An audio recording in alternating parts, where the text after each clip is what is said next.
Good morning, everyone. We are live from Council Chambers. And before we begin, I will go over the emergency response plan for this room.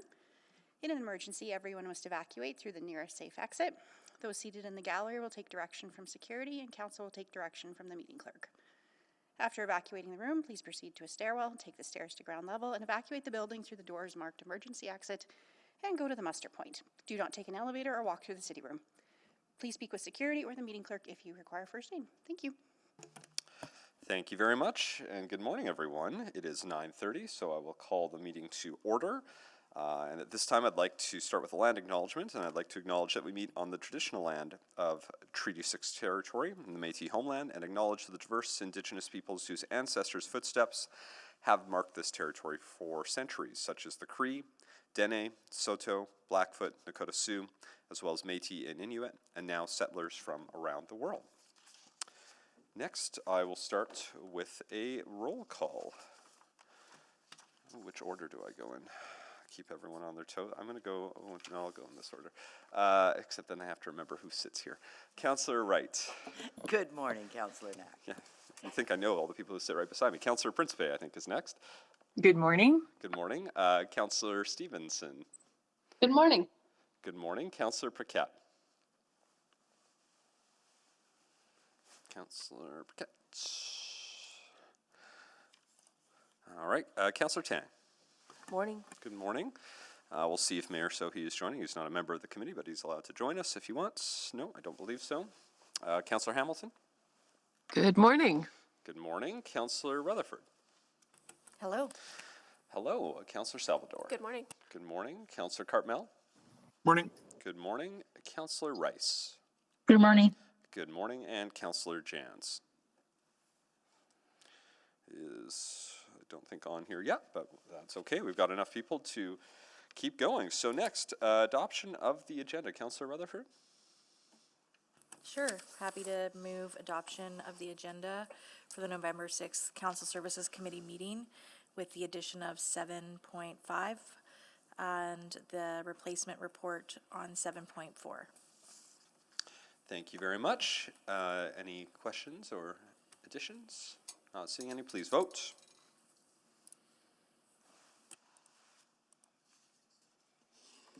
I'm a yes. Thank you, Councillor Wright. Yes. Thank you, Councillor Hamilton.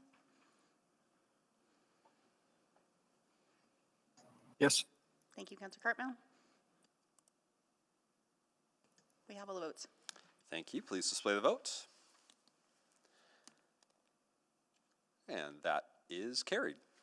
Next, approval of the minutes. Who would like to move those? Councillor Wright. I will move approval of the minutes from the May 7th, 2024 Council Services Committee. Thank you very much.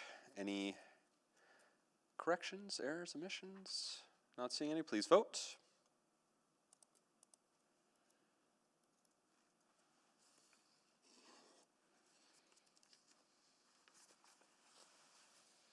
Yes. Thank you, Councillor Hamilton. We have all the votes. Thank you very much. Please display the votes. And that is carried. Next up, protocol items. We do have one today. So, and I will do this one. So good morning. I'd like to take a moment to recognize that November is Family Violence Prevention Month in Alberta. City Council and the City of Edmonton firmly believe that everyone deserves to feel safe in their homes. But too frequently, many people experience abuse from family members, making their home a place where they feel vulnerable. The actions of family members can threaten our safety and turn the place that is supposed to be a haven into a place we fear. But family violence is not a private issue, it is a community issue. It is not a weight we must bear on our own. Now more than ever, it is an issue that our communities can protect us from. In Edmonton, there are many organizations that offer support for those experiencing family abuse. A few notable organizations include the Today Family Violence Help Center, the Sexual Assault Center of Edmonton, the Encompass Community Safety Agency, Community Initiatives Against Family Violence, and Stop Abuse in Family Society. Organizations like these, combined with city initiatives like Edmonton's Community Safety and Wellbeing Strategy, are how we are helping all Edmontonians feel a sense of purpose, safety, and stability. Together as a community, we will keep working to make Edmonton the most welcoming place we know it can be. Each one of us can make a difference by learning the signs of an unhealthy relationship and how to offer support. On November 29th, the High Level Bridge will be lit purple to honor the month, reminding us all to stand united against family violence. The bridge will be a beacon for us to know that we are stronger together and that family violence has no place in Edmonton. Thank you. So that is the formal protocol item, but I know we have a sort of informal protocol item that we want to talk about. Or do you just want to introduce our guest? Is that what you want to do? Do you want to take us and then have our guest say hello? Tell us a little bit about today and why we're here. Thank you very much. Yeah, today I have my daughter, Aliana Tyson, here as a guest, and she is here today for Take Your Kid to Work Day. So she's learning all about what I get to do here at City Hall and the role that I play. Fantastic. Want to say hi? Yes, please say hello. Turn on the microphone. Hey. Hey, thanks for joining us today. Have you had a chance to come to work before with your mom? Or is this the first time you've ever done this? No, it's like a one-day program, so it's like run by my school board, I think. Fantastic. Yeah. Excellent. Well, the good news is you picked the most exciting committee possible that you could attend. It's always riveting. As you can see, so many people are here to check out what we do at Council Services. Online, I'm sure there are thousands of people watching what we're doing. That's what I'm used to, at least. So thank you for joining us. It's a pleasure to have you here, and Yes, look you. forward to letting you enjoy our fun Council Services Committee meeting. So let's welcome you. Thanks for coming. You. Oh. Well, with that, let us go to selection of items for debate, and I'll look to the board. Feel free to click on.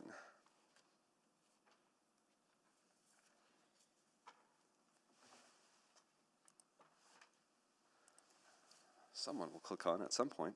Ooh, I realize I have like the magic button here that lets me activate the speaker list for some reason. I probably shouldn't have that. No, I'm not going to, but I want to use it for some. I see on the board, Councillor Rutherford. Yeah, I'd like to select 7.4. 7.4. And, do you see 7.1 and 7.2 have to be selected together?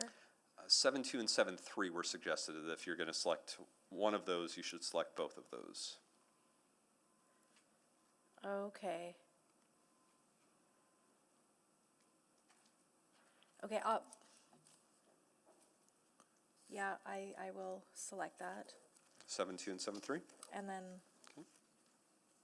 yep, that's it for me. That's it for you. Okay. No one else is on the board.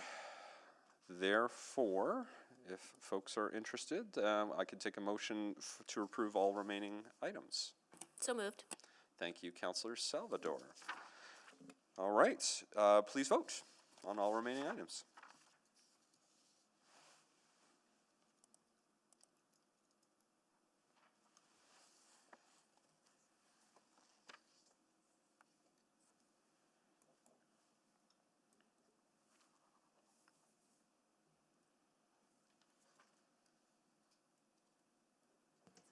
Councillor Paquette, are you with us?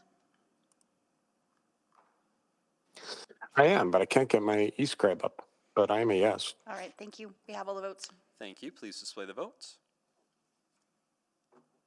And that is carried. Madam Clerk, do you want to review what we have passed today? I do, thank you. This morning, committee has passed the recommendations in the following reports without debate. Item 7.1, Councillors Ward and Common Budget Update. And item 7.5, Bylaw 20781, Amendments to Bylaw 18483, Council Code of Conduct. Fantastic. Thank you very much. That's what I have as well. Request to speak. I haven't looked yet. I'm sure there's 100 people. Oh, surprisingly nobody. Weird. Request for time specific on the agenda.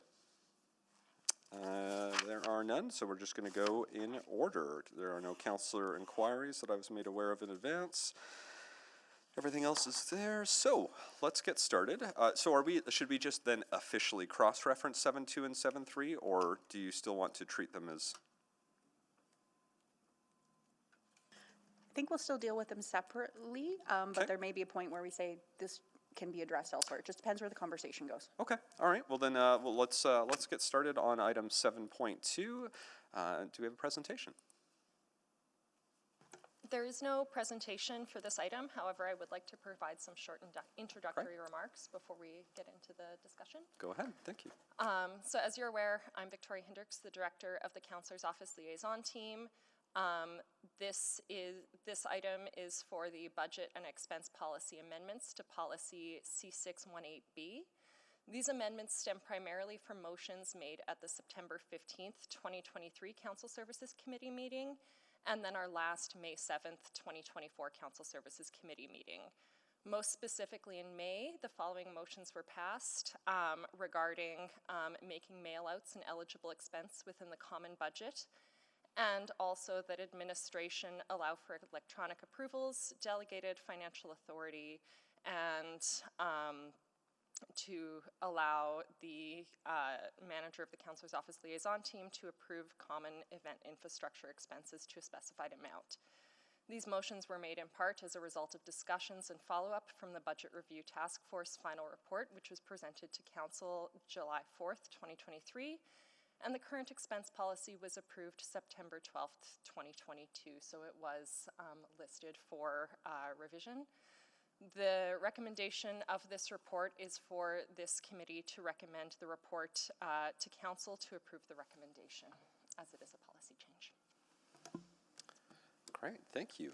This was selected by Councillor Rutherford, so I'll go to Councillor Rutherford first for questions. Yeah, not too many. I know that we had directed about the mailing out, but I wanted to seek a bit of clarity from what's written in the policy. So under the section, the services, postage, and courier services, it says one mail out per ward per calendar year. But I was wondering, that's just for the postage, it doesn't include printing costs, correct? So the printing costs would still be covered in the ward budgets? That's correct. That was what the motion made in May directed. Okay, and so my question is, if, like, there's a big variance in size, and that can also affect postage costs. So is there a limit that we need to put on to a certain maximum? I'm just wondering in the policy, because like, that's what I was worried about, because somebody could do like a tri-fold. This policy is really silent to like, where somebody else does a postcard, and those are very different postage fees. So I can speak to that. Okay. It was considered when I put this in. And this is the part which was the recommendation of why this item and 7.3 be selected, is in 7.3, one of the attachment does go into some of the options that were considered. Okay. This bullet here specifically indicates the Canada Post price per item for neighborhood mail. Neighborhood mail is unaddressed mail and cannot be in an envelope or addressed. So it is just like a flyer-like item. So that does kind of narrow that scope that you mentioned there, the difference between like a tri-fold versus a 20-page envelope. Okay. I mean, but you could do still, unaddressed mail could still be like a full like newspaper. That's correct. Right. That's, I believe so from reading. One of the things that my team looked at was just in terms of across other jurisdictions, what's also used. There's not a lot of information publicly or from a lot of our counterparts about it, but generally neighborhood mail is the one, and then that would rely back on the Canada Post definition of what specifically that item can entail. Yeah, so I am leaning towards going to the 7.3, that a flat reimbursement rate for each ward be considered. I know we talked about the equity piece and stuff, but I feel like there needs to be some ability to make that. And then the other piece I have is on equity that I hadn't factored in when we were having this conversation, is that these are only for councilors' budgets and they wouldn't include the mayor. And so we're basically allowing every councillor to have, at their discretion, a mail out once a year to whatever level they, as it's written right now in the policy, to whatever level they want, be it a postcard or a comprehensive news paper, and then everything in between. And the mayor doesn't have the ability to do that to the city. There is a section in the policy down on page 10, which does say application to the mayor, and that the following sections of the councilor's budget expense policy would apply. We could, the section on this eligible expense, I don't believe is included. Or it does say common budget, sorry, I'm just looking at it now. So I think this would be something that could be open to them as well, but I do know their budget is different, and I'd have to double check. Yeah, I want to know about that, because I think it just, again, creates disproportionate, and I'm not suggesting anybody's acting in bad faith, but I think about if you have a councillor that is eventually seeking a seat for mayor, it gives them an advantage over this current mayor, if they can have a budget to mail out even to their area, right? So maybe I'm overthinking it, but I just was thinking from an equity standpoint, we're leaving like our primary person out of being able to communicate with Edmontonians. So I'll leave it there, see what other people have to say. Yeah. Okay, thank you very much. Councillor Wright? Thank you very much. So it's only based on the number of residential households, nothing, no business? Was that looked at? No, we hadn't looked at that. That's not how we understood the direction, was around residential, which is also consistent with other policies we reviewed in other areas as well. Okay. So that's why that was just residential households. Okay. And what is the price difference between, and I was just trying to go on Canada Post site, between the, what have they got here, the cards or the self-mailers? It is significantly different. I have the prices from back in May. I'm not sure if they've changed, but I think the proportion is likely the same. Whereas for neighborhood mail, and the way they list it is 13 cents plus 0.012 cents for neighborhood mail, and then letter addressed mail starts at 99 cents. So it's a significant price difference. Oh, okay, but the neighborhood mail can, like the 0.012, that can include like the trifold, or is it just the cards? What we received when we asked the supply chain team was that neighborhood mail is for a flyer without an address, so not addressed and not in an envelope. And so that's the distinction that they make in terms of how they're identified. So I cannot speak for Canada Post, but my understanding is a postcard and a trifold might be similar because they are not in an envelope and they are not addressed. Okay, so then that would put a limit on, by just saying neighborhood mail, that does restrict it. Okay, thank you. Thank you very much. Councillor Stevenson. Thank you so much. I think Councillor Wright actually got to the information I was looking for. What I think I'm understanding is that whether it's a postcard or a trifold, the per unit cost that is covered under this bylaw is the same, right? Yes, that's correct. Okay. And then, I guess again, there are per unit printing costs for any forms. I believe at our meeting we had sort of debated like having a baseline. So let's say just a simple two-sided postcard as sort of the printing costs for that. But I suppose you maybe just encounter some complexities in terms of incorporating that into the bylaw? My understanding from the previous meeting is that the motion was specifically for postage, Okay. not for printing costs. That's how Okay. the motion was written. Okay, well, I really appreciate that. I think the way it's come forward now is excellent. So thanks so much for that work. I appreciate it. Thank you very much, Councillor Salvador. Yeah, thank you. Just wanted to better understand the parameters around neighborhood mail. And I might be totally wrong, but my understanding was that there were sort of different weights depending on the type of the type of mail out or literature that you're doing, like a postcard versus a newspaper, like heavier trifold. Are there not differences in postage rates and the costs associated with that depending on the weight of the neighborhood mail? Or is the neighborhood mail itself the limiter in terms of the weight?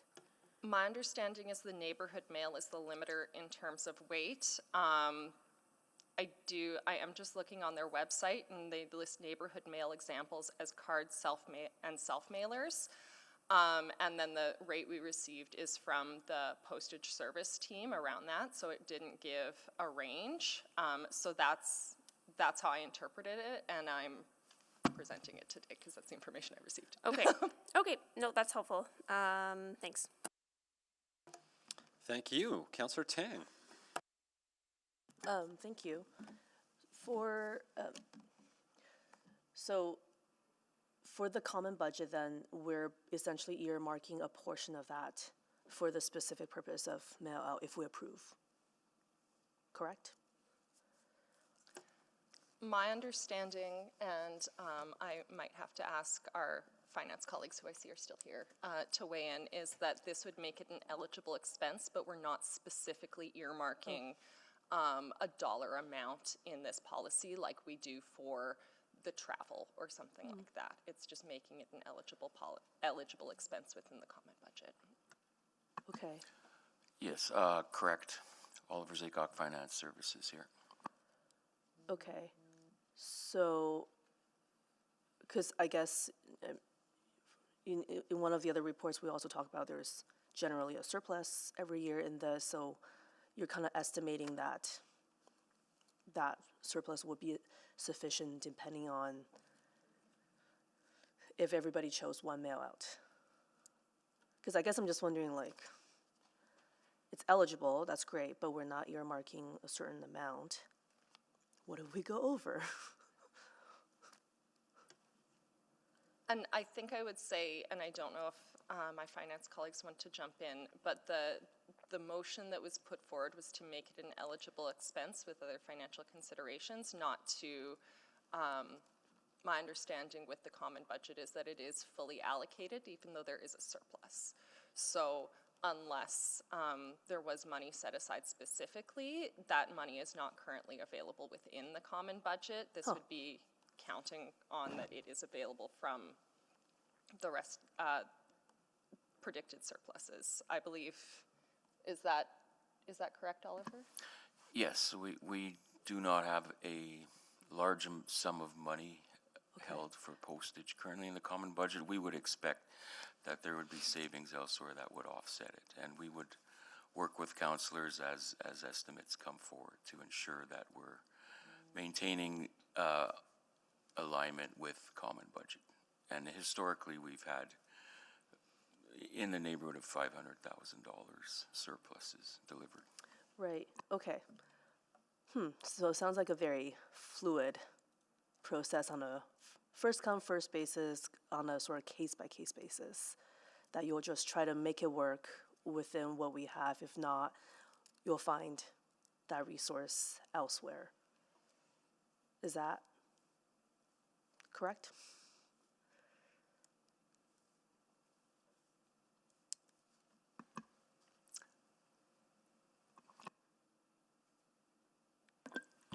Yeah, that's correct, Councillor Tang. I think what Oliver was saying is that we would try to manage it within the common budget. So as we realized what expenses were, because overall we have some savings there, so we try to manage it within that available budget. Okay. I feel like this feels actually not very reassuring. So by the end of the year, 10 out of 12 councillors have used up their sort of one mail out. And we've kind of maxed out whoever submitted, even though it's eligible, they may not be able to be reimbursed.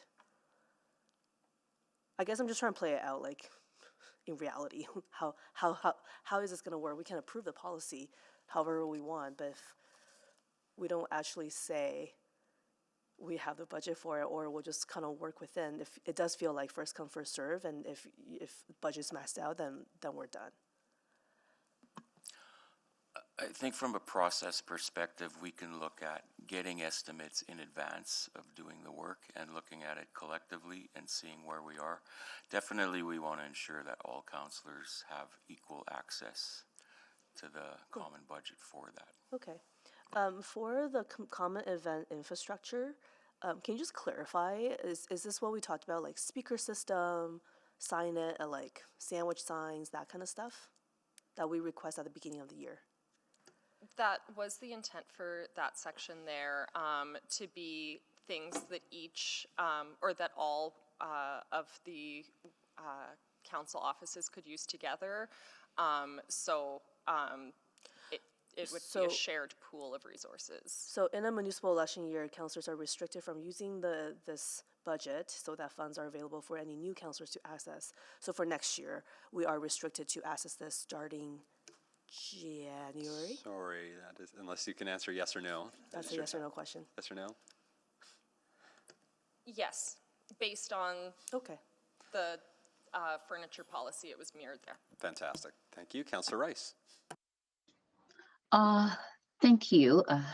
I really enjoy the questions my colleagues ask. I want to stay in the line of the question for the common budget for mail out for every councillors. Is that helpful to reflect that equity piece in the policy instead of right now just interpret as first come and first serve?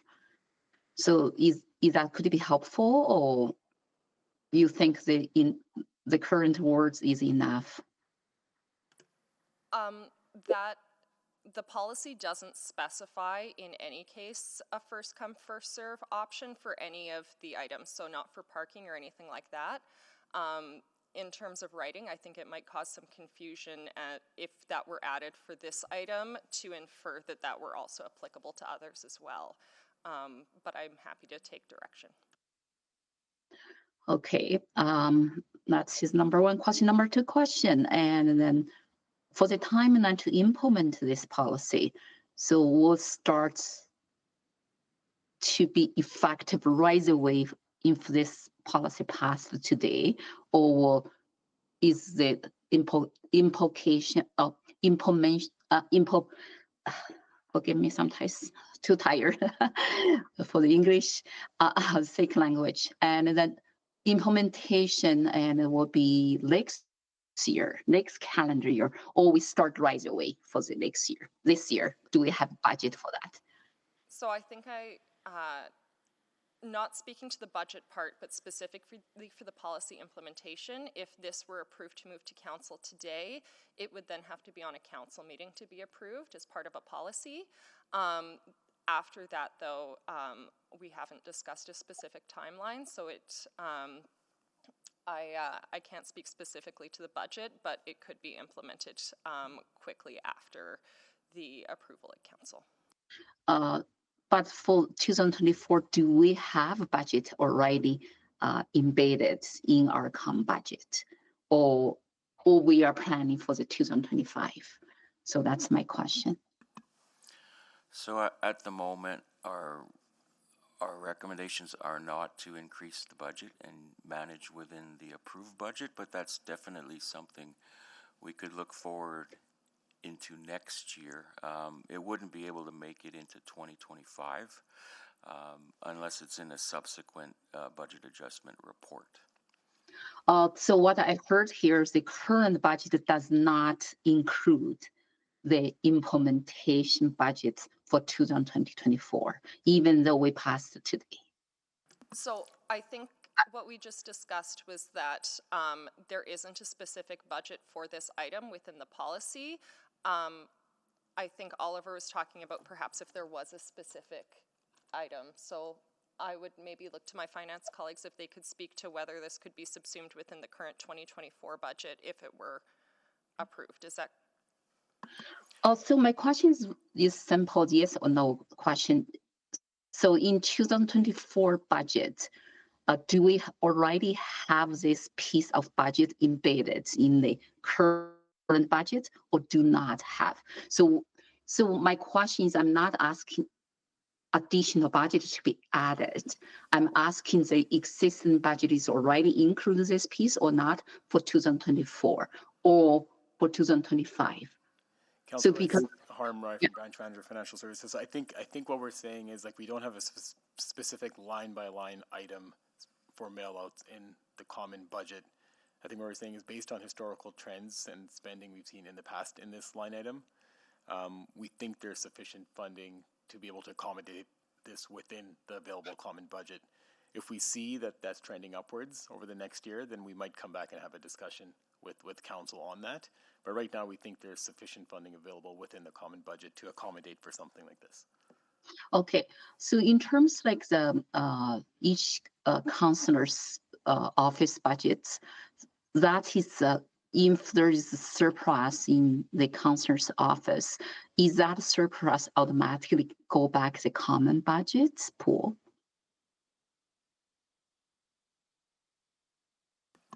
I would say no to that. Okay, so that means come back to the city's operating budget pool. Correct. Okay, Thank you.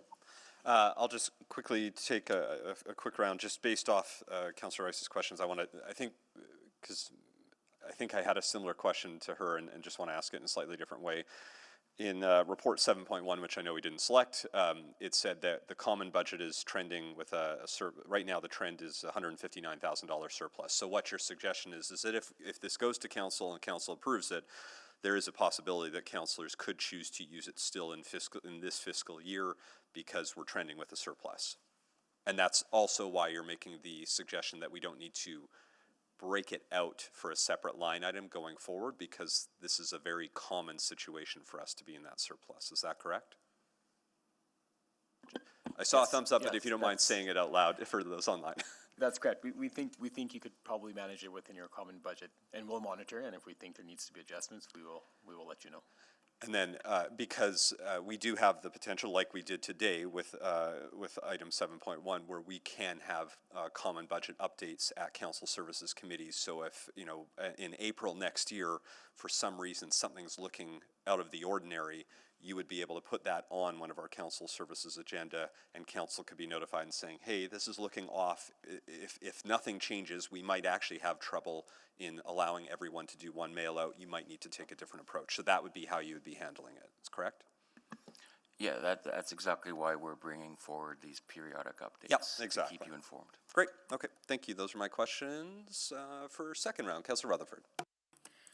Yeah, I don't have too many further questions. I mean, my preference would be to give direction that this starts in 2025. I don't think that's, like there's a very limited amount of time by the time this would be approved to actually, with the back dates of Canada Post, I don't think it's even realistic because you have to get it. But that's neither here nor there. I'm being persnickety. When I looked at the alternatives that you looked at, one that I didn't see is what ward has the least amount of households? I can't say specifically off the top of my head. Okay, like, so let's say it's 25,000. I don't know, I'm just making a number up out of my head. And then O'Damon likely has the most households, concentration of households. Should the common budget, did you look at if the common budget should only cover the delta? Do you see what I'm saying? Like, so if every ward has 25,000 households, then that can come from their ward budget. But in order to create that equity, any ward councillors that have above that amount, that's what comes from the common budget. So we don't end up in a space where we really end up utilizing high amounts of our common budget. We didn't look at that option. There was a couple considerations there of why not, I think, around the interpretation of the motion that was made May 7th, and as well Following the ward boundary review, part of the intent of that was to create equity across, so that some of that work had perhaps been done to try and reduce that delta, understanding there is still some. So that is something we could take back. I mean, I don't necessarily want to, but I think for me, that would make me more comfortable, especially if there's not a line item for the common budget and it still meets those equity targets, but, and considering like looking at the ward budgets, nobody's close to maxing out their ward budgets anyway. So anyway, that's my thoughts. Thank you very much, Councillor Wright. Thank you very much. Now, the dashboards with the number of residents is as of 2021, correct? Yes, that's correct. So that does not account for any growth in the past 3 years in new developing neighborhoods or those with higher rates of infill, right? So I'm concerned with the equitable piece there. Yes, mine is the lowest at 26,520 households. But that, again, that's as of 2021. So based on that, I just want to double check. So based on those 26,000 households at 0.012 cents, is my calculation right, $318? I didn't run the calculation, if you could just give me a moment. Okay. So it's minimal. But if it does bump up to the 0.99%, then I think we're over 26,000, and that's just on mine with the lowest. So, like, maybe we should put a cap on it. So, you know, say the neighborhood mail out cost to a maximum of $1,000.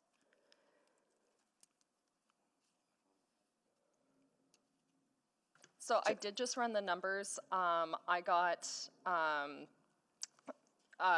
around $3,600 for your area. Okay. So I think they're. So is it 0.012 or 0.12? Like, is it 12 cents? It's two numbers that are put together, so it winds up being 14.2 cents. 14.2. Okay. So then if we put a max on of 5,000, because what did you, would that cover, and I was just trying to look to see who was the highest. I thought it was Papasdale, but somebody was up around 39,000. Oh, that would be Ward O'Damon. So 5,500, my accountant beside me tells me. So would it be reasonable to put a max maybe of 7, and then 7 times 12 is 84,000? We're still good with the surplus there? I think that's a recommendation we could definitely take for an amendment in a motion. Okay, so can I do a motion? Okay, and the clerk is working on that, thank you. So I think that's all I had. Okay, yes, and then I'll just wait for the motion to be ready. Once the Thank other you. questions are done, we'll come back to you to make that motion as amended. Thank you. Councillor Tang? So I think just want to clarify one more thing around the common budget. There is also a proposal in the SOBA report next week about our provincial and federal association fees moving from city clerks to common budget. And that's not a small amount. So I just don't see how this would feasibly translate into any resource for us to, like, having any remaining resource for us to use. If that's approved, assuming. So Councillor Tang, that yeah, it's sort of an unrelated item, but it's really just when we were working through our department service reviews, we saw a sort of a misalignment in responsibility in the membership fees being historically in the clerk's budget. So it's only just a move of the costs and the budget. It's not okay. So an impact so the at all. budget is going to move over. The budget as well as the okay. the I think I didn't. expenses. Yes, all net right. zero impact. Oh, interesting. Okay. All right. That's a little bit different than what I had understood. Okay. Thanks for that clarification. Great. I don't think anyone else is left on the board. So, I know, yeah, I'm going to go to Councillor Wright to potentially make a motion. I think that everyone's ready. Councillor Wright, are you ready to make a motion? I am almost ready to read it in the chat. Very good, very good.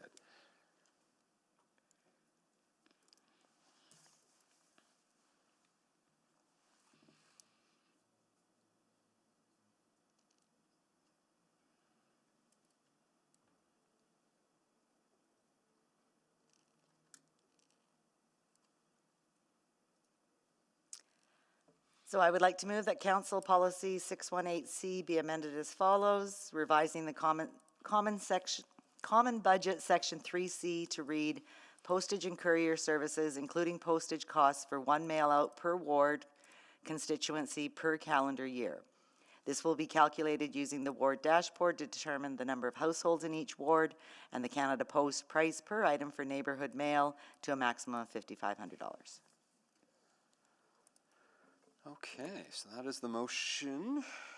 There we go.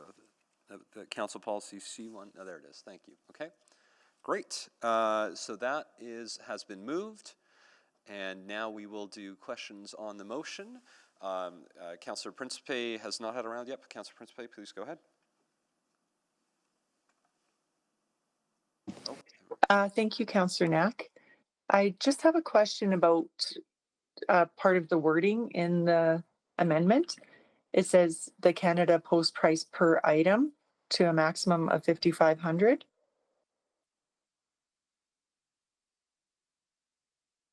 Does that mean it's per item or per? Because that would be really expensive. I think I'm going to go to I think that's a question to the mover, and I think that might be a good to the mover. To the way that I'm reading that, and maybe we do need further clarity, it's the price per item for neighborhood mail. So, because that could change, I guess. So we don't want to specifically put in there the 0.14, and maybe if I could just double check, how did we get to the 0.14? I'll come back. It's a great question, but it's Councillor Principe's time, so she could ask it, but I'll let her continue on. Yes, no, yeah, I just want clarification on that, on the per item. If it's going to read that each item, we can spend $5,500, maybe to legal. You don't have legal services in the room, but as the clerk, I can help you out. What we can do, I think we all understand the intent, so I can just play with the wording and we'll put it back up on the screen because I think everyone is clear on the intention. Right, yes, yeah, I think we are all clear on it. Just if it's going to actually be a policy, I just thought maybe for clarity's sake, make it really clear. Yes, thank you. I think I hear there will be an update to the wording soon, so hang tight. Do you want to, is it okay if I move on to the other speakers, Councillor Principe, yes. while we wait for that wording and we can come back? Yes, yeah, sounds good. Thanks. Great, excellent. Then we will come back to you just to make sure once that wording is updated. Is this updated here? Yeah, so we've moved the maximum of 5,500 up to the top to make it more clear that it is to the maximum applies to the one mail out per year. Right. Since it was still Councillor Principe's time, I'll check in with her before we go. Is that? Yeah, I think that looks good. Yeah, thank you. I'm gonna just check with my colleagues. Can we consider that a friendly amendment from Councillor Principe? Yes, but can I just add another friendly? No, well, yes, but yeah, your point, your turn. So I'll let you click on and then make another friendly amendment at that time. Councillor Stevens, anything else, Councillor Principe? No, that's it. Thank you, Councillor Knack. Fantastic, thank you. Councillor Stevenson is next. Thank you so much. Yeah, I think to the mover, I fully understand the intent of this motion, which I think is just to ensure that we have a sort of a sense of scale of how much could potentially be coming out of the common budget. Is that correct? Yes, that's right. Because, yeah, I guess if somebody's wards all of a sudden hugely boomed, and everybody needed to withdraw 10 or 20,000 out of that, I think that's the reason for the limit on there. Just so it doesn't escalate out of control. Well, and I mean, I think where I struggle though is that then seems to erode the principle of equity over time, right? So this is a policy that will be in place until it is changed. So recognizing that over time there may be increases in the cost of postage, in the number of households. Like I sort of feel that for me, the limiting factor, the thing that ensures that it won't be a runaway cost is the fact that it is based on households, right? So those are going to increase incrementally over time. But if we fix that 5,500 cap in the policy, then that's there for all time. And there will come a point where when we fall back into this space where not every ward has the same proportional resources to connect with their residents. So just your thoughts on that. Well, yeah, and I mean, you know, with infill and with new and developing neighborhoods, I know it's going to change. And I guess maybe if things start to go beyond that maximum, and maybe we can increase the maximum to 6,000. Yeah, and I think my challenge and then that can be reviewed at a later date as we grow, because we know we're going to grow because we're already growing.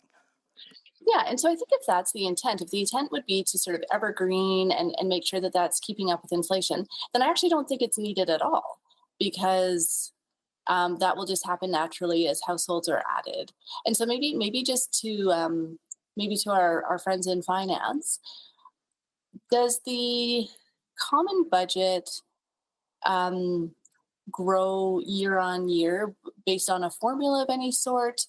What approach is taken to that budget? That's a great question. We usually don't automatically apply inflation on Councillor Mayor's budget. Similar to what we do throughout the civic service, we look at it at a case-by-case basis. Having said that, definitely that's something we can look at as we build the next 4-year budget, as obviously growth impacts the councillors' offices as well as everyone else's. Yeah. So I think you know, recognizing that process is already in place, recognizing that we will have a maximum imposed on us by the reality of the number of households and what the postage price is. I just worry that this number in the policy is going to become stale dated. But the intent in terms of ensuring it's not a runaway cost, I think that is managed within the way the policy is structured and how our city grows. So I don't know if you had any further thoughts to the mover, but right now I'm sort of reluctant on this one. Yeah, if I could just add some further thoughts, I think this also will limit the ability if Canada Post prices get away on us. So, if all of a sudden after they settle their union agreements, they feel that they need to double prices, this would also put limitations on that. Yeah, so I think and it protects again, us in two ways. Yeah, I mean, again, for me, if we sort of agree to the principle that there should be equity between wards, and we agree to the principle that there's value in local representatives connecting with their constituents, anyway, I'm kind of speaking to it at this point. I don't have any further questions. Appreciate the conversation. Thank you. Thank you very much. Before we go to Councillor Wright, we have some guests. Hello. How are y'all doing? Good. So this is the grade 6 class from Earl Buxton Elementary with their teacher A. Carnegie, I believe. Yes, hello. From Ward Pihesawin, which your counselor is Councillor Tim Cartmel, who is on screen, and we're pinning him there, so now you can see his face. He is waving to you, and they are waving back at you, Councillor Cartmel. We're excited to have you. Are you here just for a one-day tour, or is this a one-day event for you, or? Yes, yeah, how many, are you here the whole day? Half day, okay. So I actually, because as the mayor that started this tradition, I've never had a chance to talk to anyone, so I'm excited about this. So are you doing a mock council today? You are. Have you done it yet, or it's going to be coming up? Coming up. So who's the mayor? All right, Mayor, are you interested in coming down to tell us a little bit more about what you're going to be doing? Yeah, come on down. We'd love to have you. Yeah, come on down to that podium. Walk safely. I have fallen on camera in this chamber. It was not my finest moment, so thank you for walking safely. Hello, good to see you. Yes, hello. I'm right over here. How are you? I'm right over. If you look just right there. Hi. Do you want to introduce yourself? What's your name? I'm Julia. Julia, and so you are going to be serving as the mayor today. I'm excited about that. What are you going to be debating today at your mock council? If the voting age should be lowered from 18 to 16. 18 to 16. Excellent. Okay. And you don't want to, I know you haven't decided yet. Have you started to think about the reasons why you might support it or not? A little bit. You want to tell us a few reasons about why you might be supporting it and why you might and might not, and then later when you get your mock council, I'm sure there'll be more points that come up. The younger age might have like a better perspective on things, and who knows, might even know more than the adults. Any reasons why we might not do it that you're thinking about right now? Because they have like the internet. That's social fair. media. Yeah, yes, and which is not always the finest place in the world to be. So, excellent. Okay, well, I'm excited. Please let us know what you all decide at the time. Thank you for being here, Mayor, and thank you for being here to the entire class. Welcome to City Hall. It's great to have you. And you're welcome to join your class again. Thank you so much for coming down. That is delightful. Well, wonderful. Stay as long as you like. You are here for the most exciting committee that we have in City Council, which is great. Council Services, where we spend a lot of time right now talking about mailing things. I say it out loud. It doesn't sound as exciting for some reason. I'm not quite sure why. Anyways, let's continue on as we go to Councillor Wright. Are you still on the board for questions? No. No, you are not. You do not want to be there anymore. Okay, great. Do I have any other questions or friendly amendments? Oh, okay.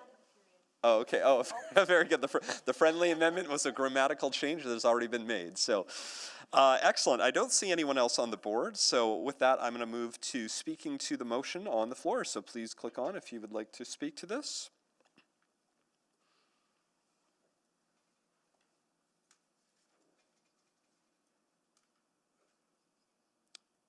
There we go. We'll start with Councillor Rutherford. Yeah, I don't think I can support this based on, the points made around the erosion and the original intent of this being about equity, whereas this does lean more to equality than equity, which is what we were trying to move away from with our ward budgets. I mean, I think I would have preferred the policy to be written with sort of a base that comes from our individual budgets and then any delta come from the common budget, but that's not how the policy's written today. So I think I'm fine to just, if this fails, to just try the new policy. We can always see if it's working. If it's not, adjust over time, and maybe consider that in the future if we're seeing that being an issue. But I agree. I think this creates that equality as opposed to equity that we're seeking with some of the changes we're making to this common budget. Thank you. Thank you very much. Next is Councillor Stevenson. Yeah, thank you so much. I would echo Councillor Rutherford's comments. Really appreciate the intent here, but I feel that there are some natural limitations to this line item in terms of the number of households we serve and the postage rates increasing incrementally over time. Leaving this out of the policy will ensure that can continue to grow and adapt with our communities and maintain equity between the different wards. So I won't be supporting it, though I appreciate the intent. Thank you. Thank you very much. Nobody else is on the board. Councillor Wright to close. Thank you. I would encourage my other colleagues to support this. It's not a matter of trying to make it equal. It's a matter of putting limitations on the budget dollars that we have available to us, and rather than allowing it to get out of control, I thought the limitation would do that, while still providing each councillor's ward to cover some costs that we all face on I guess on a common basis. So anyhow, thank you very much, and please support. Thank you. Please vote.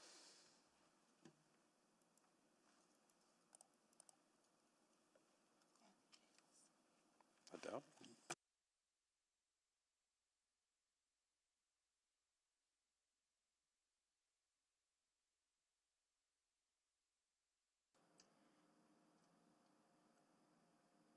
Still waiting for one vote. Yes, Madam Clerk. Thank you, Councillor Hamilton. We have all the votes. Thank you. Please display the votes. And that is carried 7-5. Great. So that shall go to council. Next is item. Councillor, all you actually achieved was amending the policy. Oh, yeah, I guess we actually have to, sorry. Yeah. I thought you moved it as amended. My mistake. I was trying to save us a step there. So let's go to the, now that we have an amendment, although I guess who actually moved the main? You didn't have a motion on the floor to move the policy. You just amended the policy, Yeah. which is fine. Okay, that's fine. That can work. Okay, great.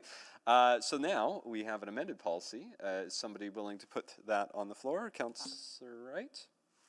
I will move, we're on 7-2, right? Yes, still 7-2, yeah. Okay. That the revised councillor's budget as amended, as set out in attachment 1 of the November 6, 2024 Office of the City Clerk report be approved. Great, thank you. There's that is moved. Any other questions?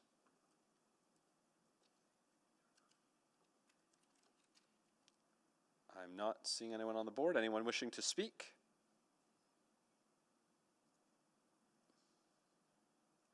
I'm not, oh, sorry. Councillor Stevenson.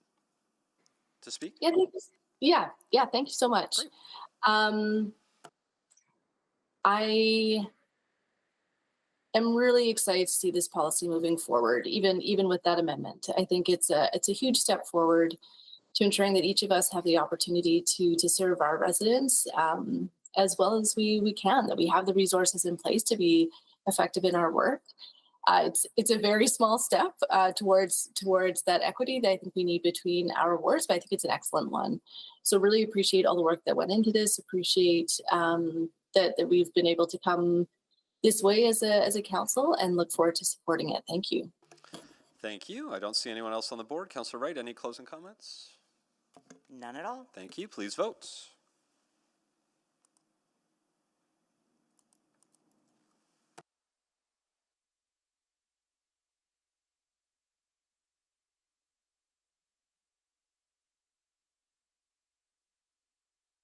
We have all the votes.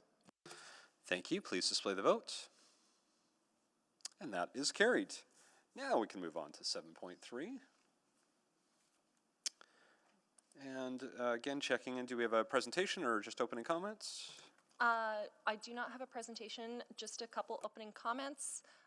The intent of this report was to provide an update on work that has been completed to date on the Council Committee requests originating from the September 15th, 2023 Council Services Committee meeting. 9 of the 10 actions have been completed or addressed to date, in some of which were included in the budget policy that we just discussed. And the one outstanding item is the action to explore options for providing greater flexibility and equitable access to remove barriers to participation in councillor duties.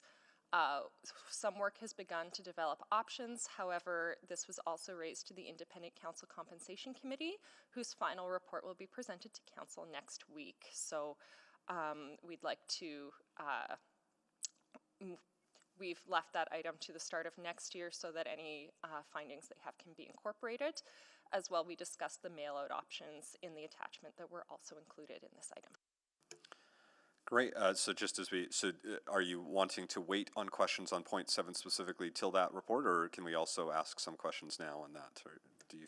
I may not yet have answers. Okay, all right. So keep that in mind, colleagues, as you're asking questions. They might not be able to answer on that. Councillor Rutherford, you had selected this, so please go ahead. Yeah, I'm just going to move the recommendation, because the only reason I selected this was because of the advice to select it with 7.2. Fair enough. Thank you. So that the November 6, 2024 Office of the City Clerk Report OCC 02668 be received for information. Thank you. That has been moved. I'll see if there's any other questions. I don't see anyone clicking on the board, and they have had time, so I'm going to continue us down the process here of going to speak to it. Anyone wishing to speak to it?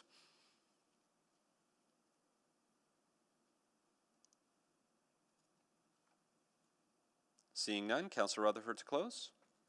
Yeah, I'll just briefly say, I love this table. I love the summary. I think it really shows a lot of considerations we've put into those recommendations, and it's just very clear and concise, and really kudos to the entire team for all the work that they've done to date. And I know there's still one outstanding item, but only one outstanding item is still a lot of work, and Q1 isn't too far away. So thank you, and just expressing my gratitude for the thoughtfulness that went into all of this work.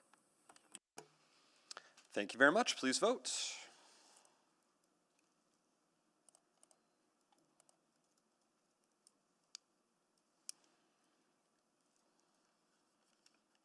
We have all the votes. Thank you. Please display the vote. And that is carried unanimously. Next, last item of business is item 7.4, Common Travel Plan. Again, I don't believe there's a presentation. Any opening comments? Just a few. So the budget policy currently requires the recommendations for the allocation of this budget be presented at the first Council Services Committee meeting of the year, and it was requested this be brought forward earlier to this meeting, as there are some items that are early in the year. Travel requests at the estimated costs are listed in Attachment 1. An amendment was published as we were able to receive new information and update some of the requests. The 2025 Common Travel Plan is unique from last year, as 2025 is an election year. The Common Travel budget was not prorated. However, you will find the requests in Attachment 1 separated into two tables, one that happened before October and ones that happen after. The Common Travel budget is $73,000. The total estimated cost for 2025 travel is $122,400. The committee direction is required to bring the total estimated expenditures in alignment with available funding for the budget, or consider increasing the travel budget on an ongoing basis to fund additional opportunities, or approve within the currently approved budget. Attachment 1 will be revised per the discussion today, and you'll be asked to approve it. And I'm happy to answer any questions. Thank you. Councillor Rutherford, do you want to kick us off? Yeah, sure. I did select this one because I would like to make some amendments, and so I was going to make an motion to amend, but it sounds like we can just sort of verbally, and if there's consensus, those will be amended. Is that the process? Yeah, we'll be a little looser here. So if there's changes that need to be made, just let's make them. We'll create a running list, and we can have a full revised amendment. So I know Councillor Knack was probably on the board to do this one anyway, but for CUDA, I don't think Councillor Knack, there needs to be budget for Councillor Knack to go to that one in 2025, because we had said there would be 1 year where both of us go, and that was 2024. But I don't think that needs to be the case anymore. I would like to strike the Stampede from this completely. And I'm happy to discuss it a bit further when we get to the debate part of it. I also would like to see only council members that are approved or council appointed members to be going to any of the conferences related to those appointments. So I'm seeing sort of a slope, so I'd like to see that scaled back to the council appointed members specifically. And any additional travel, no offense, I think we should also remove the Bloomberg City Lab conference as well, would be my recommendation. That's it. Yeah, I'm just starting it off. Okay. Yeah, and I think, so then we'll capture those, and then you can move that as amended, and we can, if there are folks that want to make a case to add some of those back in, we can do that. Okay, so actually, I think the only question I had, and before I go, I didn't have, besides the CUTA thing, which I was going to agree with on that, can someone remind me, and sorry, I don't think I saw it in the report, or else I didn't read it closely enough. Last year we did the same thing, which is that I think the budgeted amount was more than planned, but we came in well under, or I'm going to use this year as an example. We've come in well under because not everyone goes to different things. So do I have the exact numbers from this year to date? Did I miss? I don't have year to date. The budget I have is to September 30th right now. Sure. So there are some items missing and expenses that have not been submitted. Okay. So as of September 30th, $35,000 of expenses have been claimed. As I said, there's more anticipated to come in.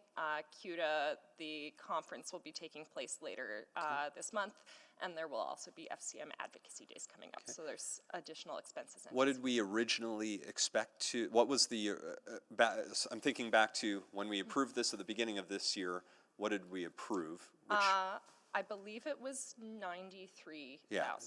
And that again assumes all 12 go to FCM, AB Munis.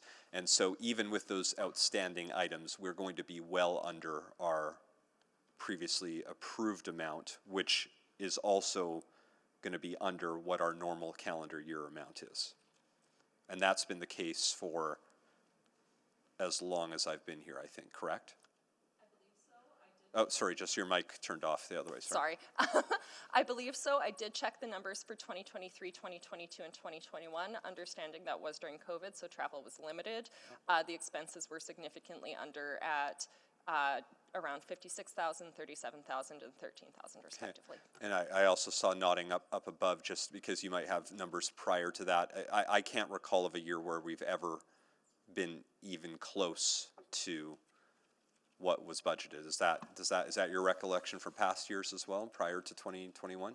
Yes, I would agree. I cannot think of a year where we did go over, and we used to budget. We used to plan right to the budget. The last year we explicitly decided to oversubscribe for that very reason. Because we know that we've never been in that point. Okay, I just wanted to make sure we had a sense of sort of the current state and what's happened over the many years. Okay, those are all my questions. I'll go to Councillor Wright. Thank you. You can amend the Intercity Forum on Social Policy, remove that $1,000. We already had our in-person meeting a couple weeks ago. It was within the metropolitan region, so not even mileage was required for that. And our next in-person won't be until the Alberta Municipalities Convention after the election. So this only does go up to the election, correct? Table 2 does continue after, just to give an idea of anticipated costs following that. Okay. But yeah, I think we can take that $1,000 off. Thank you. Thank you. Councillor Cartmell. Thank you. I think I know the answer to this, but this is common budget conversation. So travel expenses are still eligible expenses for the ward budgets, correct? That's correct. Yeah, okay. Thanks, that's all I had. Thank you. Councillor Tang. Yeah, maybe I will speak for some of the items with my name for myself. Thank you. I'm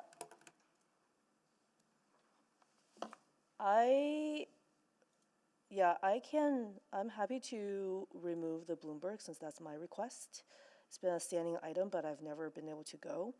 I'm actually okay with a Stampede. Last year I spent $30, and I think I can absorb that.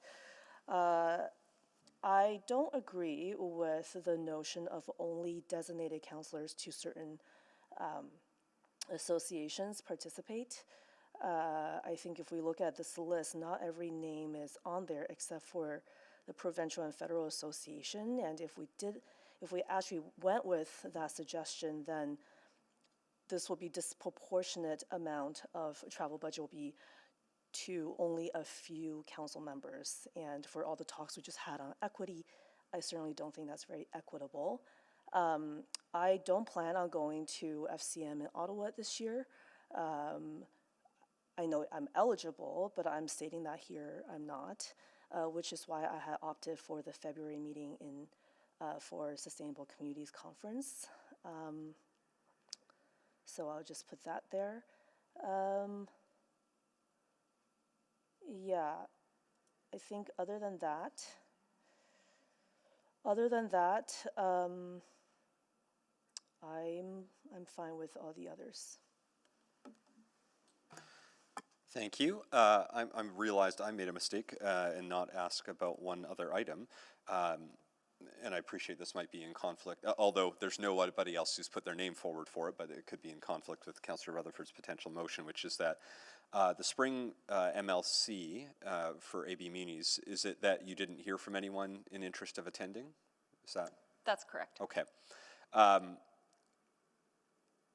Well, you know what, I'm going to wait until we have a motion, because I might actually move to add to that, because I want councillors to attend the AB Muni Spring Municipal Leaders Caucus. I think there's a cost, there's a small registration cost, and I'll make a case for it when the time comes. People might not be able to go, but I'll talk about why I think it's important that we budget for that at the appropriate time. Okay. I don't see any error. I do see someone else on the board, Councillor Rice. So I will start with the table for the AIHA. So I just noticed the table, this budget in this travel plan is only planning for January to October. So that means because AIHA is quarterly meeting in Fort Saskatchewan, I think that amount could be reduced to like 500 or 600. I think that could be, doesn't need 800, because 800 could be for the full entire year for the 4 meetings. So I'm happy to reduce that amount. For other items, I have no problem for councillors and to do their job and to go to certain meetings as council appoints them, even though myself, since I become councillor, I never went to any meetings in the different cities. And I only went to the business meeting and for AIHA. I'm okay and for the items and listed there. Thank you. Thank you. Councillor Paquette. Yeah, thank you. I just want to mention that Stampede is the biggest government relations event. So what we'll do, because we haven't made a motion just yet, Councillor Okay. Paquette, so I think we've got a suggestion that might come off in a motion. Oh, so we're not going to talk about that. Yeah, let's wait for the motion to be made, and then there could be amendments to add those back if we decide, but. Okay, I thought we'd, well, yeah, all right, okay, sounds good.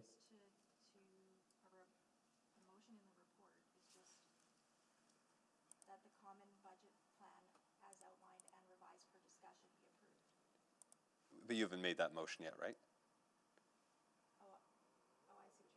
Yeah, sorry, I was just trying to make sure once that motion's made, and then we'll maybe start chatting about the specifics there, if that's okay. Thanks, Councillor Paquette. I'll come back to you if that's okay when the time comes. Yep. Okay. Thanks, Councillor Jans. Thank you. To the clerk, is it required that 2 councillors go to the FCM meetings? All of the travel is up, you approve the travel plan, so this is all your discretion. But is it, like, I understand we have a director, but am I reading 2 names under the FCM board meetings because it's, or the advocacy days or the other items because it's required? Like, is that an FCM requirement? Are we supposed to have 1 board member or 2 board members there? My understanding is these were all based on requests. Okay, I would welcome reducing that. I think we should probably send only 1 counselor to the board meetings, the advocacy days, etc. I think doubling the cost isn't necessary now. I also wonder about sending counselors to the annual conference. I think we should cap that, like maybe going only once per 4 years or something like that. I haven't gone to any of them. I don't plan on going to them. I think others, however, may have different pieces here. I guess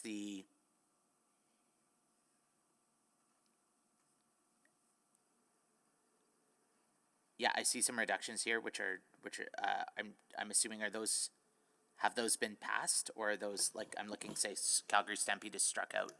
Not yet. We haven't put a motion on the floor. I think we started to list what we were comfortable with, but I feel like we're getting to the point now where we want to start debating. So I'd almost be more comfortable getting the motion on the floor if that's, and then we can make further amendments. Sure. Why do we do that? Yeah. I would like to see all the FCM travel cut in half. Okay, well, we'll wait on that. We'll see if that gets moved as part of the original, or if you choose to make that as an amendment at the time. But can I just, in interest of trying to, since I think we're now at the point now where we're starting to debate the specifics, Councillor Rutherford, I know you were originally willing to make a motion with an amended attachment 1. Are you still willing to do that, or? Yeah, I would clarify though that looking at that, the one that we're working on live, I had said when I spoke first that only having council members appointed to that agent. So I need clarity. I feel like silly that I don't know this, but are both Councillor Hamilton and Councillor Paquette appointed to FCM? I'm going to do an unorthodox. I think that's why Councillor Hamilton was on the board. So if you're okay, I'm going to go to Councillor Hamilton to officially answer the question. Yes. So the City of Edmonton has a director position, which is what I've been appointed to, but council approved in, I think, the spring or the summer, the appointment of Councillor Paquette to an FCM committee. And I believe as part of that motion, there was an acknowledgement, an adoption that allowing that appointment would also allow for expenses related to the appointment. And that's consistent with what was allowed last year. Okay, then I'll move the motion so that the 2025 Common Travel Plan, as outlined in Attachment 1 of the November 6th Office of the City Clerk report, be revised per the discussion, so whatever's struck out in there right now, and approved and funded from the Office of the Councillor's 2025 Common Travel and Conference budget. Thank you very much. So that's going to be our starting point. And then now would be an appropriate time as folks want to make amendments. So what we'll do is we'll sort of start from that fresh. I know Councillor Wright is on the board. So I'll start with you, and then if you can ask questions or make amendments if you want. Okay, so I already indicated my amendment to reduce the $1,000 for intercity, but I also have a question on the Industrial Heartland Association costs. I'm just wondering if the $300 for the conference is complimentary, why is it showing in the report? And what are the other costs? I mean, what are the other costs, I guess, related to these conferences and board meetings? Sorry, the AIHA? Yeah. So the conference, it's covered for Councillor Rice as the appointed member. The $300 cost there is for Councillor Cartmel, who requested to attend the conference. Oh, okay, sorry, I didn't see. Sorry. Okay. And then the $600 is for travel to Fort Saskatchewan.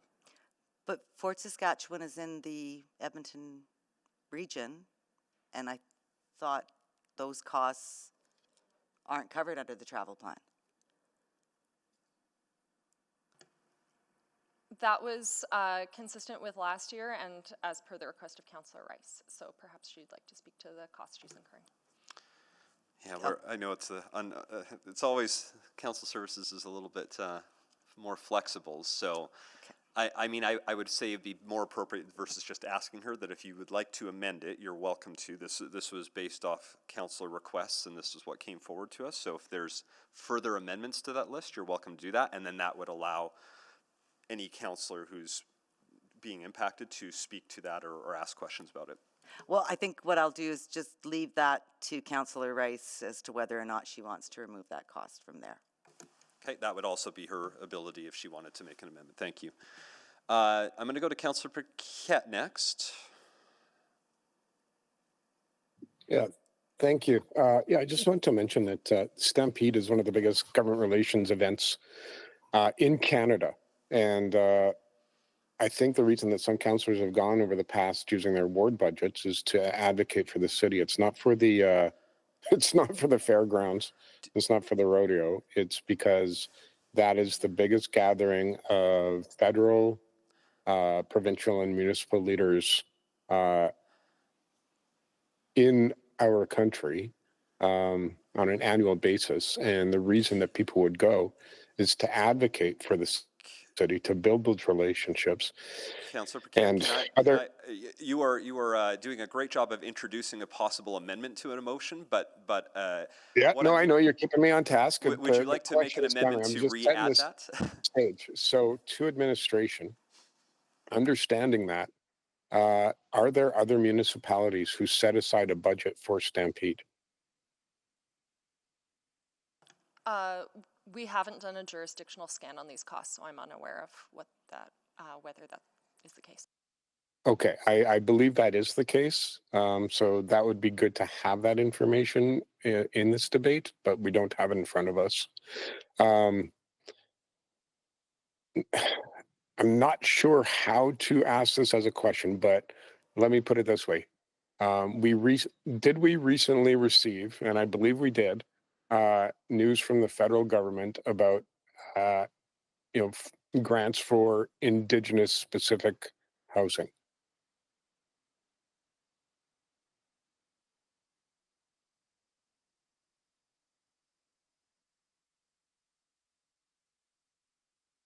Sorry, I'm not aware of that. Yeah, we might not have people in the room that can answer that, Councillor Paquette. Okay, the answer is yes. And does it make sense that the advocacy that the mayor and I employed at various FCM rounds, 4 of them, where we had ministers present and had policy being written, directly contributed to those grants? And you may not know the answer, so I'll just leave it at that. Thank you, Councillor Knack. Thank you. Councillor Rice? Thank you very much. So, AHA travel. So I just want to share this with my colleagues. Most time I drive by myself to go there. And then, but in certain special occasions, if he's not able to drive there, and then because it will take about 45 minutes to 1 hour to get there, and usually, and in the winter time, and the meeting will be really early, and then so they need some help to drive to there, and either and from taxi, and to be on time to there. And based on the past experience, I only probably spend even around $100 for the entire year. And then to put a month there and to give that flexibility and for possible travel needed. So that's why it's there. And then, so I did not say, and then it's necessary if you want to take away. Sorry, Councillor Rice, I'm just, there hasn't been an amendment to strike that, so I appreciate your sort of speaking to it at this point. But sorry I'm trying to give everyone a little bit of leeway, but there actually hasn't been an amendment to strike that. And oh, no problem. Okay, so because I just thought to answer the Councillor Wright's question about that. And then for me, and I have no question, and then to change that. And I already reduced it a month because this is from January to October. Okay, thank you very much. So I will jump on and make a few amendments then, if that's okay. So I'm going to move to re-add a few items. So I'll go slowly because I know we've been working tirelessly away.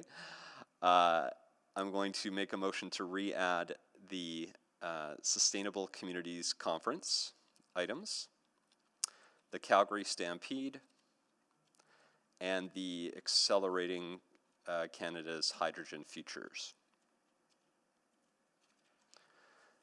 And I'll speak to them in a few moments. I'll introduce it in a few moments, and then we can debate those specific amendments and those amendments only for the moment. Clerks, you've captured those three. I know it'll come up on the screen in a bit, but if council's okay, I'll start by providing a bit of an introduction on a few items there. First, the sort of key point I always, part of that was addressed in the questions I asked, but I also want to reinforce that this continues to be a budget that has never been maxed out, ever in my time on council. And actually over the years, it's something that a couple of us have suggested that we're not actually getting, I think, using that to the full advantage. And it's I'll pick on the Stampede because I don't go. It is not for me. I hate every waking moment when I did it once, and I never want to go again. If anyone from Calgary listening, I'm glad you love the Stampede, but it's not for me. But I hear the point that Councillor Paquette raised, and I will say that those who have gone have been able to make connections. Every council in the region goes now. It is a very common thing for that to go. We might not love it. I don't. And I'm not just talking about the actual event. We might not love that that's how some of this engagement occurs and how some decisions are being made, but it is. It is the reality right now. And so I think if there's a councillor, and in this case we had one who expressed interest, I think we should allow them the opportunity to go and try to make those further connections and use that opportunity available to them. I'd apply the same to something like Accelerating Canada's Hydrogen Conference. Again, my name's not attached to that one, but I think if there's a councillor that feels it's important to go, I think they're ultimately the ones that will be held accountable for their decision as to why they're going. If they can't make a case to themselves and to Edmontonians about why they should be attending these, then they have to answer for that. And they'll definitely get to answer for that come October, if they really feel like they haven't made a case. I want to touch on FCM, but I'll happily offer some answer some questions, or I'll offer some closing comments at the appropriate time as to why I'm also adding that back in. Thank you. So as we go to the board again, we are just doing questions on those three amendments right now. No other amendments are going to be taken until we're finished these three. So we'll sort of start fresh and go to Councillor Stevenson for questions on the amendment. Yeah, thank you so much. I appreciate you bringing these forward, and I do see the value, with something like Calgary Stampede. I guess a question I have for administration is, do we have any policy that places a maximum per night accommodation cost? I am not aware of a maximum per night of accommodation cost for elected officials. Okay, so again, I had the experience of going down to Stampede last summer. By the time I went to book hotels, they were all, I felt, too expensive. So I ended up making alternative arrangements to be there. So again, I'm comfortable with having councillors go. I'm happy for our common budget to support that, but I would like to introduce a per night cap on accommodation. So I'm not sure what the right mechanism would be for that, if it's part of this conversation or a subsequent approach. Could administration advise on that?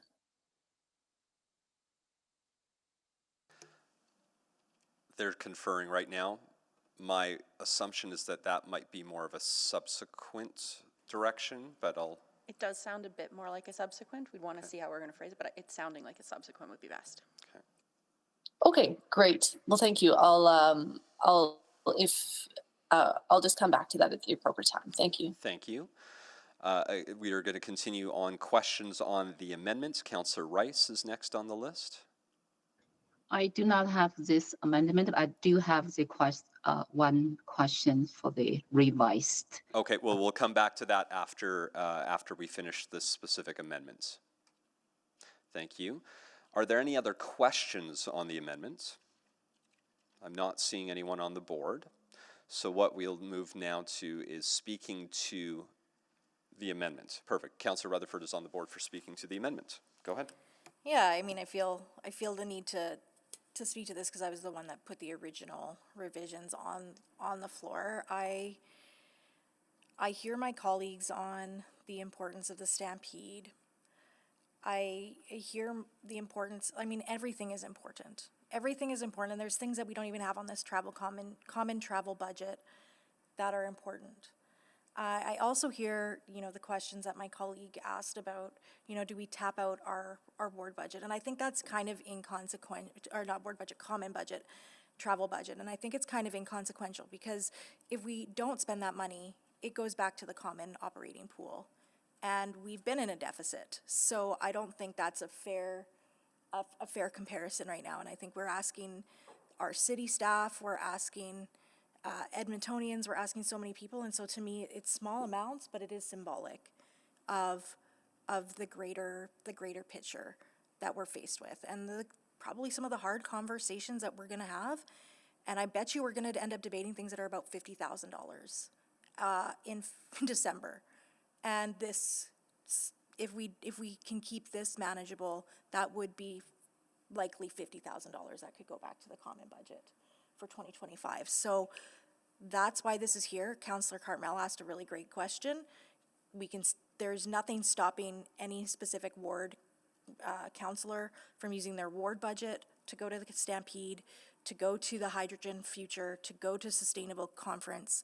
There is nothing, and in fact, I would argue that when we just passed the policy for the mail-out, that frees up budget within people's ward budgets, and that is more accountable, I think. It's not as buried in the common budget as when we have our ward budgets posted, and then, like you mentioned, Councillor Knack, then people can be accountable to how was that an effective use of that money? What did you do in advocacy? What outcomes came out of it? I don't think the common budget is as clear as our ward budgets are and being transparent. So I am not going to support this amendment for the reasons mentioned. Not that I don't think people won't go to the Stampede with already existing city budgets. It's not coming out of their own personal pockets. Same with all of the other conferences on here. But I think we should be really clear about when common budget's used and try everything in our power to limit those when we're already facing that funding gap and deficit. Thank you. Thank you. Speaking to it, Councillor Hamilton is next. Thank you. Sorry, I just need a button for a second.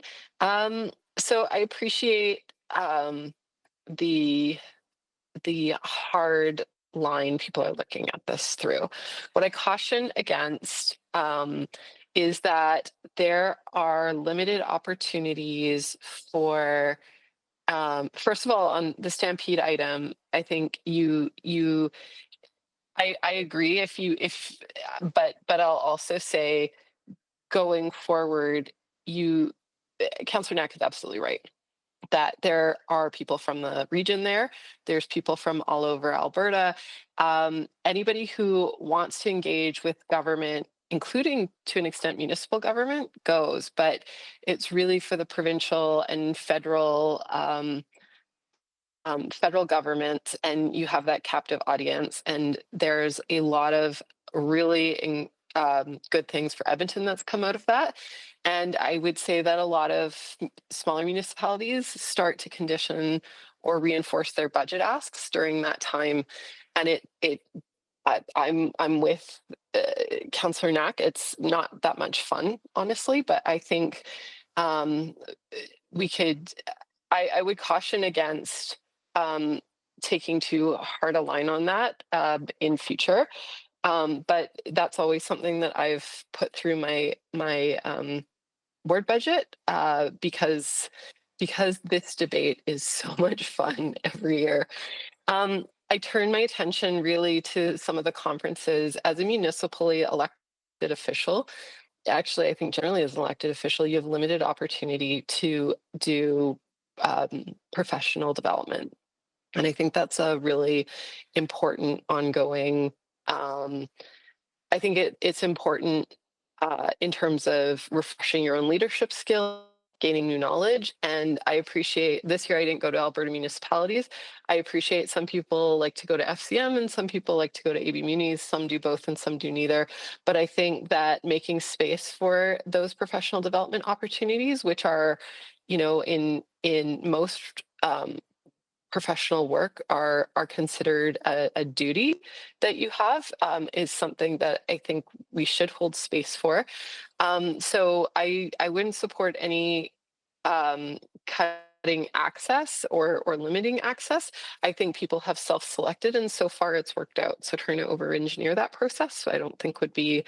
I don't see a problem per se. The last thing I wanted to address is a Sustainable Communities Conference. That is an FCM conference, and it's only held every 2 years.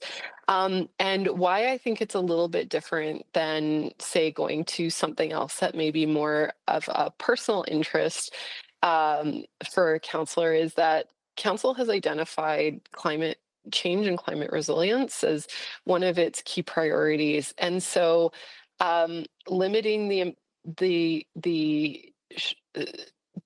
having identified that, I think that there is an interest. It is in the interest of the city to see that as an expenditure through council services, or the common budget, I should say. And because they are only every 2 years, then it's not like, say, the annual conference where you could go annually, and if you miss a year, it's okay.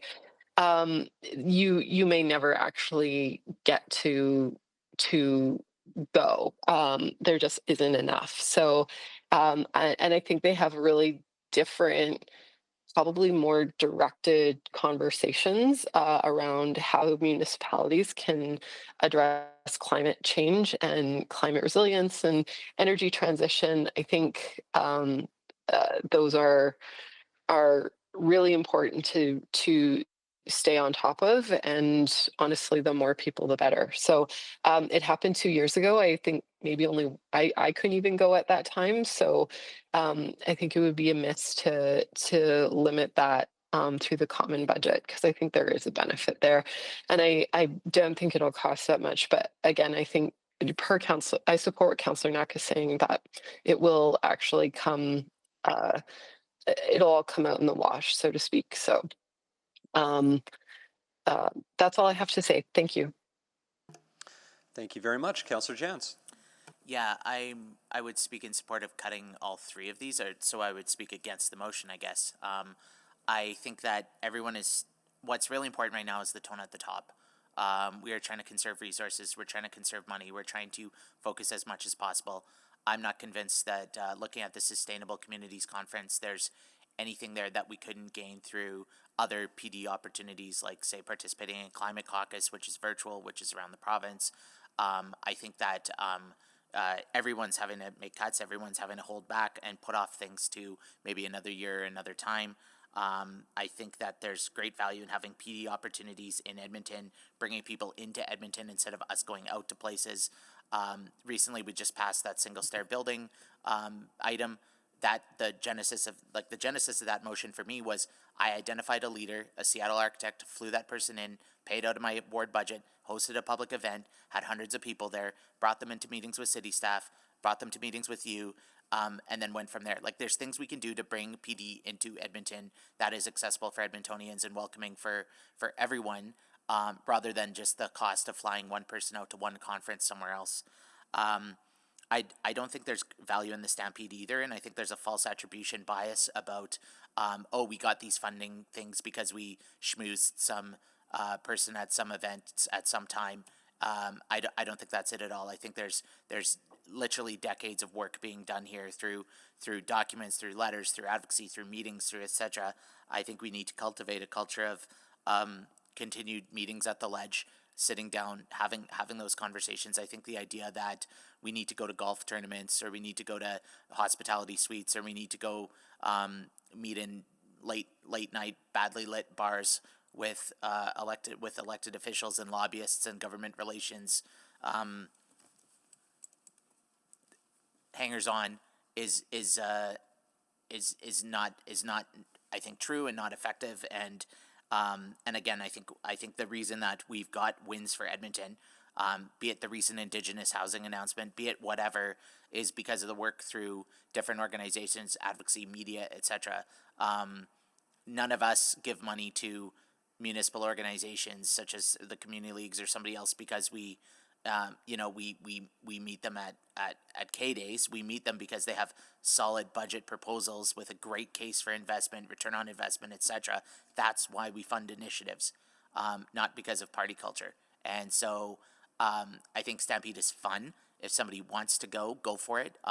But in my experience, I went my first year and haven't gone back. I mean, it was the same group of people on that rooftop patio party for Explore Edmonton or whoever it was, One Edmonton, and then the same group of people at that one cowboy bar, and then the same group of people at the next cowboy bar, and then the same group of people at the Israel bar, and then the same group of people at the other bar. Like, it's the same thing over and over, and it's just,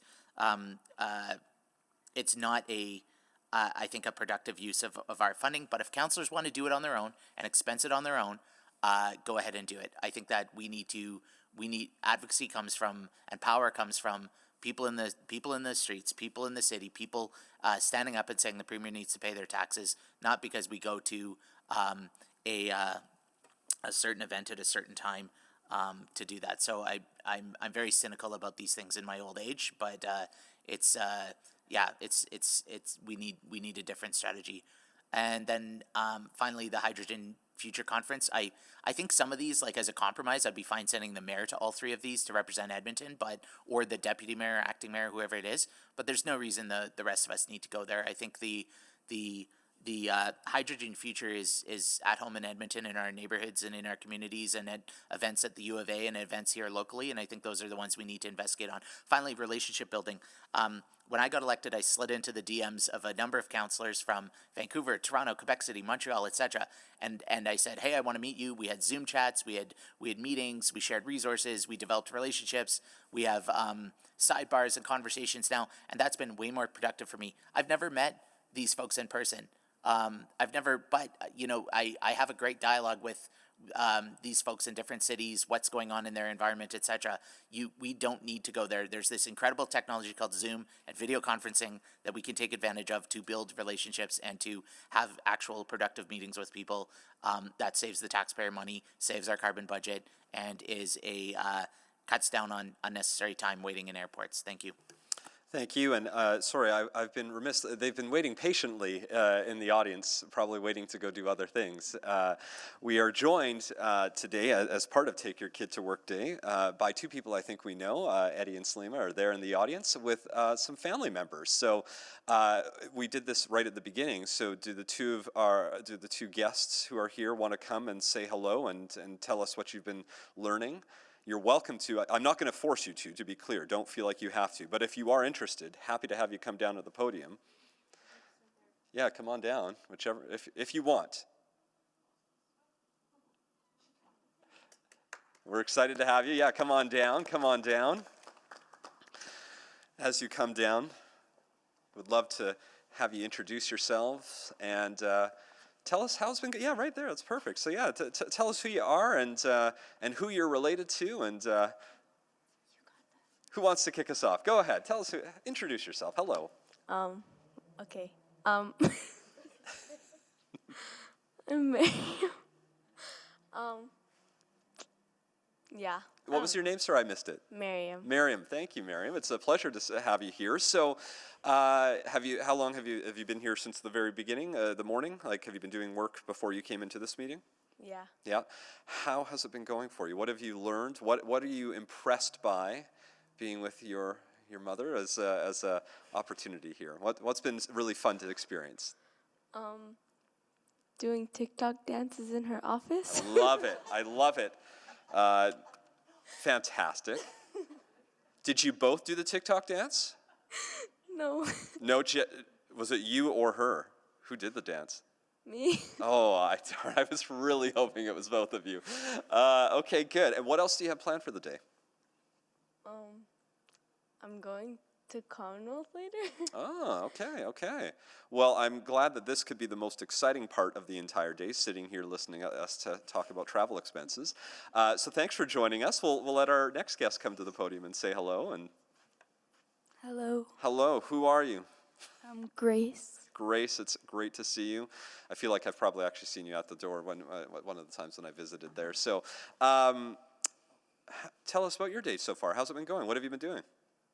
It's been pretty good. I came here very early in the morning. I'm sorry to hear that. Yeah.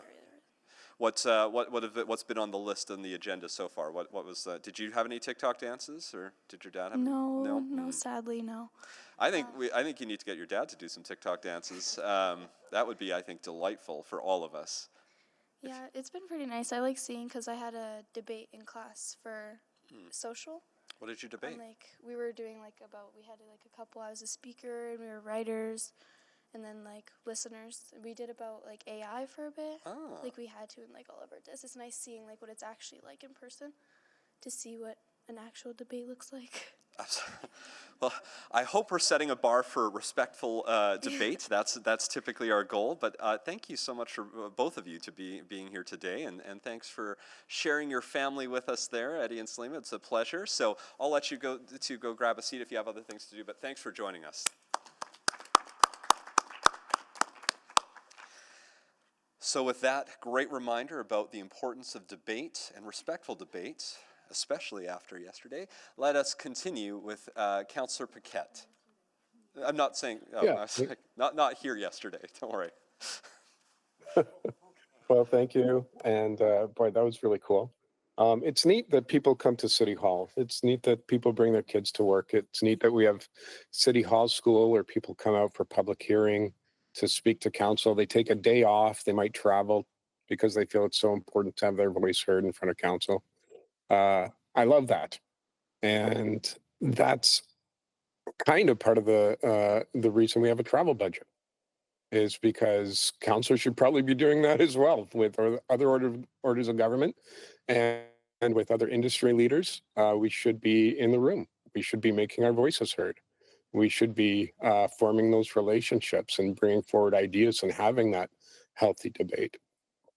I find some of the description what that travel entails and the meetings that they have kind of odd, because that hasn't been my experience. I personally don't like to travel at all without my family, but I have gone on different travel trips because they're important.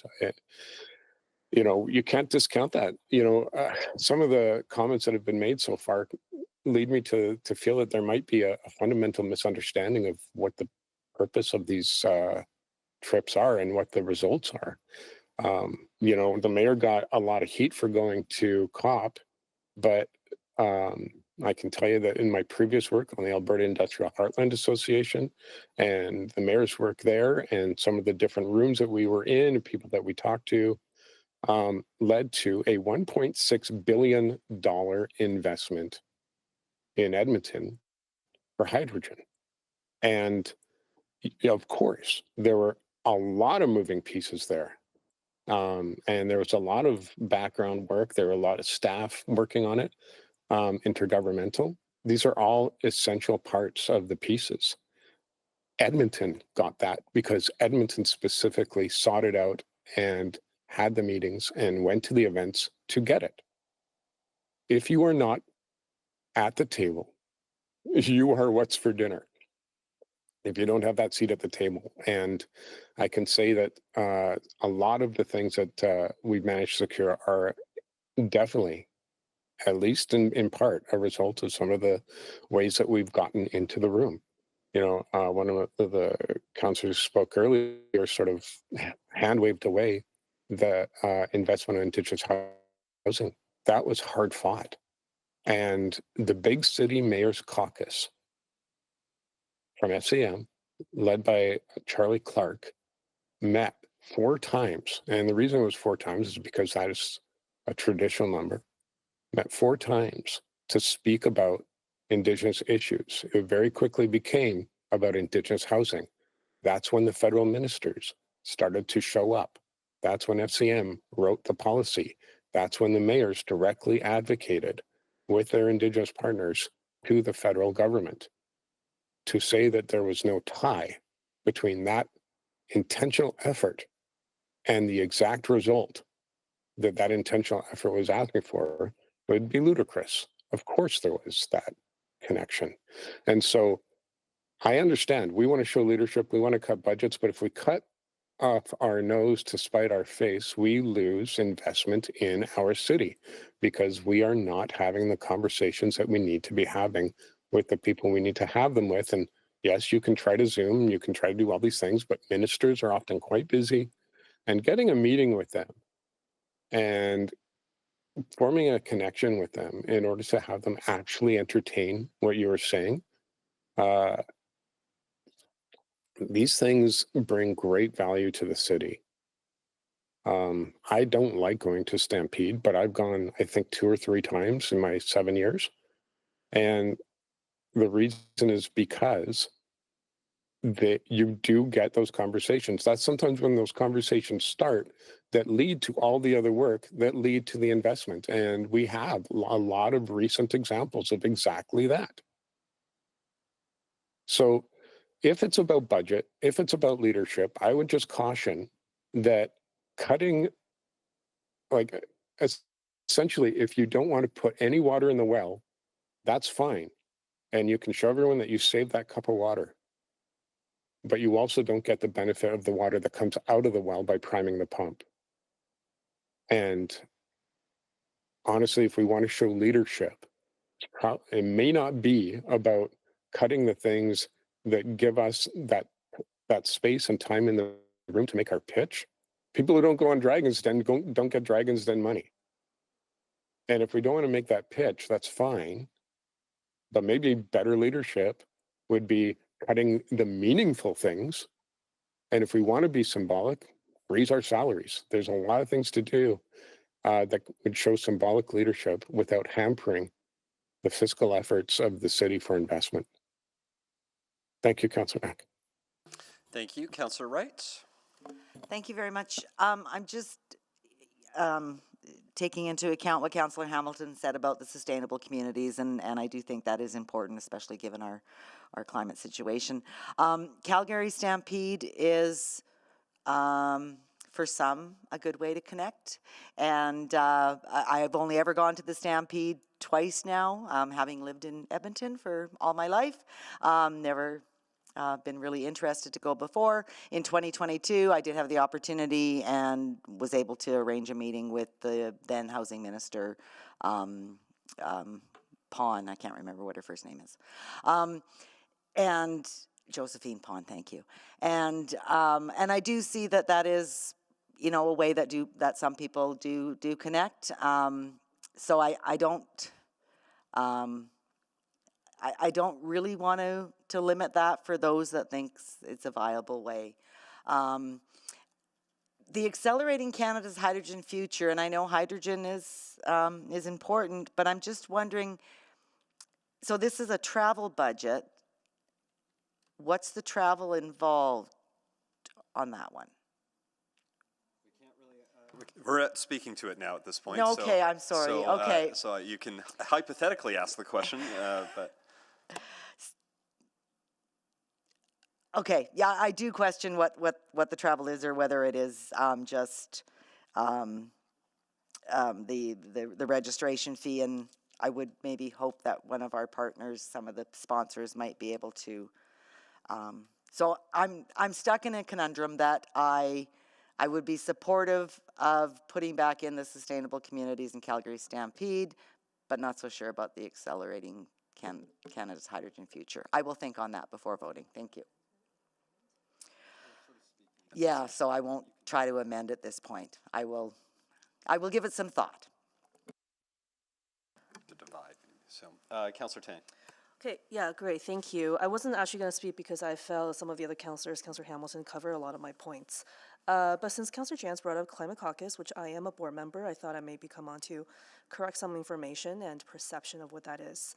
So I'm going to focus a lot on Sustainable Communities Conference because I agree. Climate and environment are, I thought, last time I checked, was this council's priority. And I think given the federal election next year, with a potential outcome that could really jeopardize that, I felt it's important that we are in the room for some of these conversations with our colleagues across the country. Climate Caucus was mentioned. This is a national network, not provincial, of climate-minded elected officials at the local government. And having been there for actually quite a few years, I've actually rarely seen other council members participate in those meetings, maybe except for Councillor Paquette. So there are these opportunities there, and I actually rarely see folks taking them on it. So I'm not convinced that by preventing others from participating in some of these opportunities, automatically it means other virtual options will be taken up.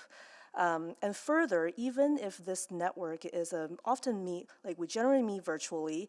However, every year we look for those rare opportunities to get together, like at FCM conferences, where that relationship building in-person meetings actually matter tremendously. And I ran on a platform of coalition building because I believe a lot of the issues facing municipalities are bigger than us, and it requires resources, connections, networks far beyond the city of Edmonton. And if we think coalition building and relationship building happens only in front of a computer, then we actually also undermine a lot of the work happening in city building right here. And what that means. So I also reflect upon the fact that during the 4-year budget, I put forward the motion for the advocacy campaign at the national level for a $3 billion climate fund. I would like to close that loop, and I think the Sustainable Communities Conference is a good place to do that. I appreciate all that's been said about the Stampede and the hydrogen futures. For the hydrogen futures, similarly, I also thought this was a priority for the city and our economic development partners. It's not necessarily a question, but I think even though it's in Edmonton, I think the registration is quite expensive, so I think a lot of it does cover that. I have actually looked into that opportunity myself in the past, and given the exorbitant cost, I did not opt to go, but I think if there's one representative who is an alternate on Edmonton Global, then I think I'm okay with that. For the Stampede, I'm indifferent, but I also don't necessarily want to go line by line with these 3 items, and I support a lot of what my other colleagues have said, because at the end of the day, politics doesn't just happen in front of a computer or in this room only. It actually does happen in interactions with the other colleagues at different levels of government in a variety of settings. And I appreciate that they haven't gone to any of the things on the list, and they probably will never go to any of these things on the list. But I also don't think, the role of a council member is so one-dimensional that we do everything a singular way, that there's only one right way to spend the resources to be the most effective that we can be. And I don't think we should be penalizing others if others don't choose, the method that we are most open to. I think the success of advocacy, of how we represent the city, of how we do our jobs, it comes in a variety of forms, and I think this is one of them. That's it. Thank you. Councillor Rice to speak. Thank you. So I heard many good points, and then from my colleagues, I really appreciate different perspectives. So as a councillor, yes, we do have the responsibility and to promote our city, and also to do the job as how and we governor and appointed in this specific role. So even for myself, yes, I never go to any event, any other type of conference, different cities, and then I did not spend any travel expenses, but does not mean I did not promote my city, does not mean I did not do my job, and actually to how advocate and for our city. So I want to be very clear for that, and specifically, and then each councillor has their own way and how they operate as a councillor and how they represent their constituents and our city. But there is no right or wrong. And then I agree with my colleagues and said yes, and we could do the different way. And then as we feel it's a better way or effective way or efficient way, and to make that advocacy and for our city to represent our Edmontonians. So I'm not going to support this one to be added back. The only reason is financial reason. So if right now, and we are talking about limited travel expenditures and for our city administration, if we're talking about our city's budgets restrained right now, and we have that budget pressure, and then I think that is the only reason for me to not support this one, to look at if there any alternative way we still can keep the same outcome and then use different approach to achieve the same goal. And then right now for these three pieces to be taken away from the entire travel plan, I still say the majority of the travel and still keep on the list. And then I did not see and take this three away or majority or significantly impact our advocacy efforts. So that is only concern is a financial reason, and for me to not support this one. I just want to be very clear and for that. And also I appreciate and respect every my colleagues and how they make their advocacy effort and how they attend the conference. I have no problem for that at all. Thank you very much, and I think it's my turn to close. So a few thoughts. First, just a quick bit of history on council expense reporting, which might sound unrelated to this, but I did talk about a bit earlier the importance of ourselves being accountable and accountable Edmontonians, and I wanted to just note, actually one of the very first, I think the first council services meeting I attended 11 years ago, I made a motion, because we used to only report yearly. We didn't report quarterly. I felt that was really weird, because I wanted to make sure that folks could watch how we were spending our money on a fairly consistent basis. I felt not that I had no concern that the previous councils had been misspending their money. It was truly just, I think we needed to be more active in our reporting. And so we've had that process in place now for 11 years, which has been great because it's allowed people to closely monitor how we spend our dollars. And so this leads a little bit to the second piece, because I do think, and I heard Councillor Rutherford's initial point, that she's not necessarily, and others aren't necessarily concerned about the value of it. It's which bucket should this come out of? Should it come out of our common budget, or should it come out of the ward budget? And so I'll share a few thoughts about why I really believe we need to continue to use our common budget. And I'm going to argue, although we don't have enough application, we didn't clearly have many people applying, that we need to be using that actually a little more frequently. From the very beginning, I have been surprised at how few times councillors have gone to events. And I think in the past, it's because the common budget, and rather the individual ward budgets, are tight. I mean, we pay our staffs well, we have to communicate, we have to do all sorts of important things.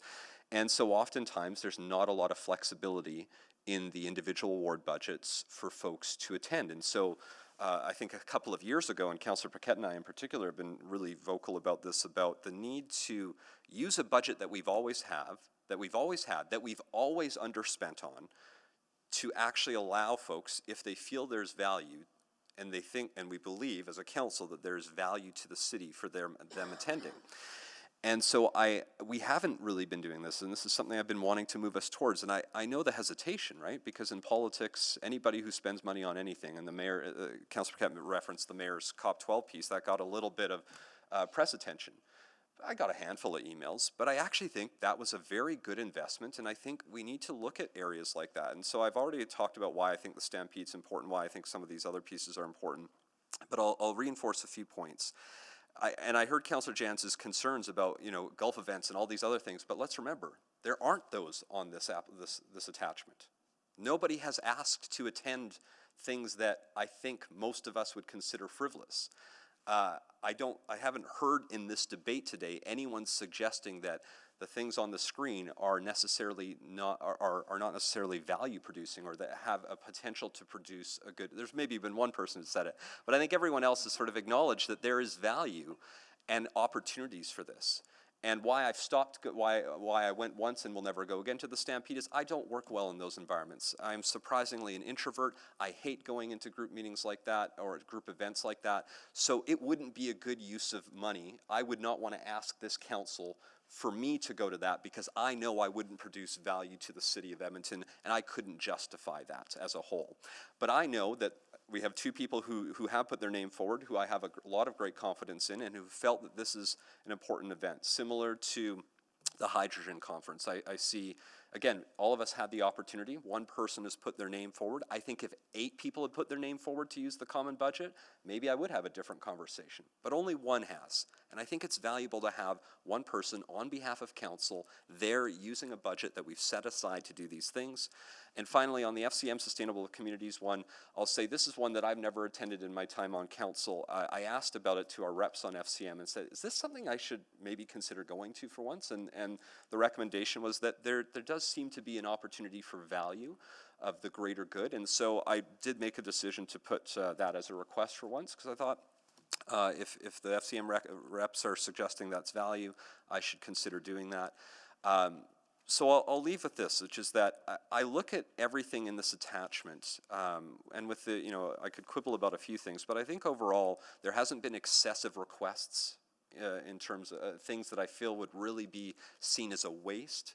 And I'm going to come back to at the end of the day, every quarter our expenses, including our common budget, are put public for everyone to see. If anyone ever has questions about somebody who's gone and incurred an expense, they get to ask them, and that counselor has to be accountable and should be able to provide clear explanations as to why. And if they haven't been able to do that, then they shouldn't be going in the future. I don't think that's happened so far. So that's why I put this forward. Thank you. Please vote.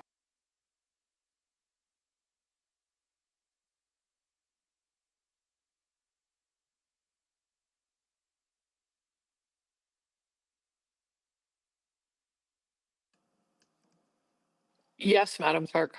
Thank you, Councillor Hamilton. We have all the votes. Display the vote. I changed your mind both times. That's good. But that is carried 9-3.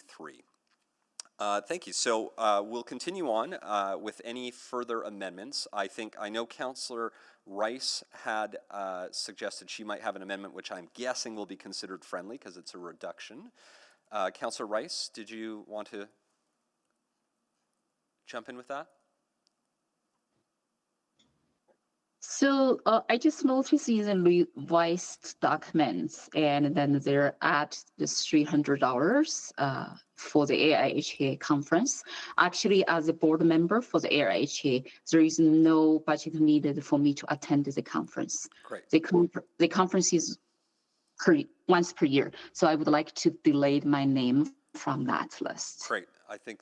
Okay, that might not be considered friendly. I think, again, for the sake of transparency, I don't consider that friendly because even though there's not a cost, she's still going to that. And I get it. Okay, so yes, if you want to remove. So if that is the case, I just withdraw. Okay. What it is there. Okay. There's no value, and for taking time to discuss that small amount, okay. And even though there is no money requested. Since there's no motion, that's fine. Thank you. Okay, great. I'm going to go to the board if there are any other amendments.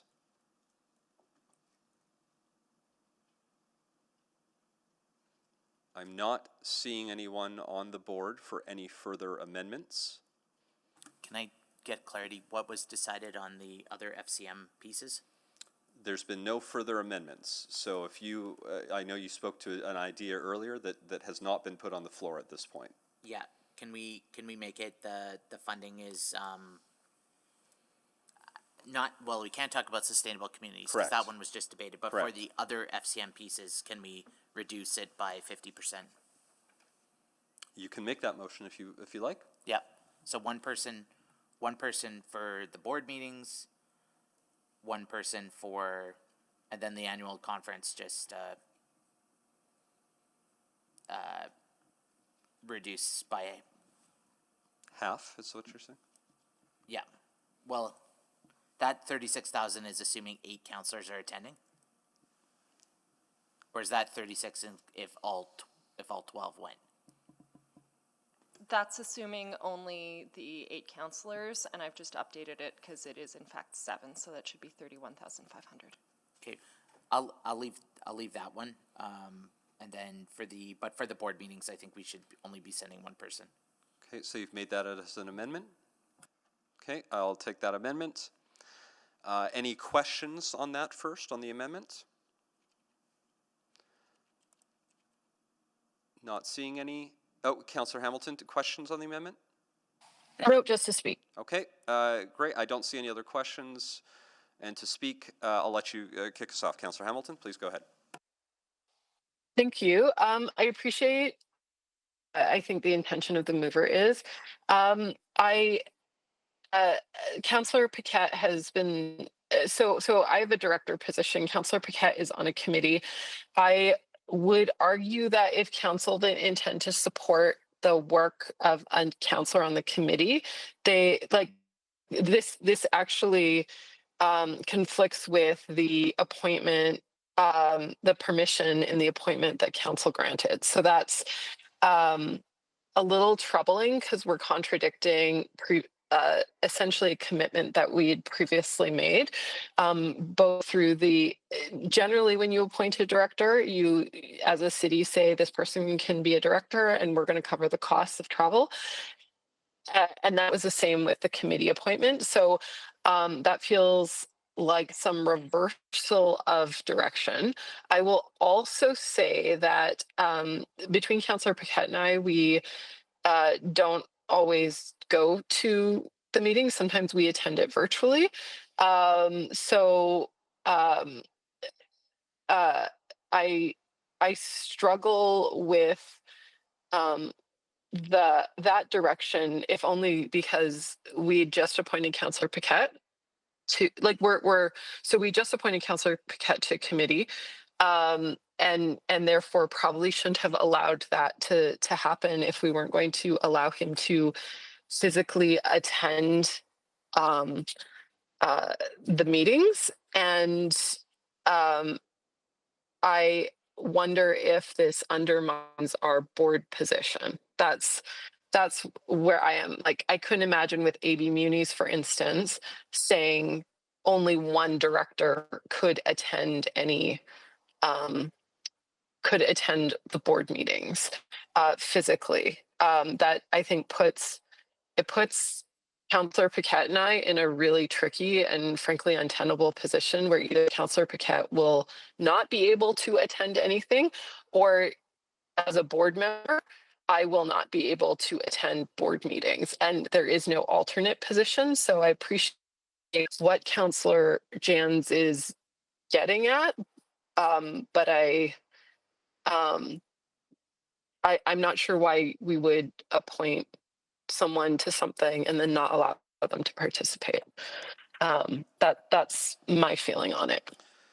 Thank you, Councillor Hamilton. And I think inadvertently you might have actually made me realize I actually believe this motion is out of order because of council direction made at the September 11th council meeting, where council unanimously did approve not just the appointment, which I think but the added piece, which is that we actually approved an amount not to exceed $10,000 from the common budget. So council has provided direction in the last 2 months for this to be part of what's before us today. So I'm going to make a decision as chair that I would rule this out of order, and you're welcome to challenge the chair, but council has provided direction within the last year. Changing that does not feel like that is fair considering our previous motion. I'm happy to withdraw it. Can we get confirmation though they are the same thing? I thought they're separate. I thought we allocated $10,000 for commitment A and this is a new commitment. This is the board meetings. This is something different. I believe they're separate things. This is a new. We can get clarification. That's not how they've been accounted for within the budget. The $10,000 is an amount not to exceed within the travel budget, and so that travel has been included in this report. So this is the same thing. This is the, okay, then I'm happy to withdraw it. Thank you. Yeah, no, I appreciate that. Yeah, and thanks, Councillor Hamilton, for identifying that. I should have thought about that before I took the motion in the first place. So my apologies to my colleagues for not doing an effective job chairing on that. Excellent. Any other amendments? I'm not on the board anymore. I'm not seeing any other amendments. So at this point, we can have, let's see here. The motion had been moved as originally amended with Councillor Rutherford's with some subsequent amendments. So the motion is on the floor with the amendments that have been since approved. Before you go to voting, can I just suggest that councillors just take half a moment, review the document, make sure there's been no inadvertent errors, and then proceed to That's a wise moment. Everyone take 60 seconds just to reopen that document and see if there's anything that... you want to click on the board? Sorry, just... Councillor Tang? So I just want to check though, because your total is still the same as previously. Yeah, I will admit we haven't done the addition, but I would say if you strike out any of these ones, we will go through and correct the math. Okay, because I just didn't want to approve an attachment that still has the previous number. Yes. Okay. We will absolutely make sure that we update the numbers based on what you've struck out. Okay, thank you. Great. Councillor Wright? I don't know if it's appropriate at this time. You removed one councillor from the FCM annual conference. I'm just wondering, I was sort of moved by Councillor Hamilton's talk about professional development for councillors, and I do feel that I need to learn more about FCM and the advocacy work that it does, so I might be interested in attending that, the conference in, when is that, May? Yeah, I realize we didn't officially, up until this moment, it was 8, and we didn't necessarily treat it as a friendly to reduce to 7 because we just hadn't talked about it yet. So I would argue that the original attachment would still hold firm them at 8, and if anyone wants to reduce that, that's their ability. So, Councillor Cartmel? Isn't that just an estimate for budgeting purposes? Like if 10 people go and there's enough money in the budget, 10 people get recompensed. And if there's not enough money in the budget, then they get proportionally recompensed. Isn't that the case? Yes, it is. Okay, thanks. Thank you. I'm not seeing any other questions or amendments. Folks have had a chance to read through. Therefore, anyone wishing to speak to the motion on the floor?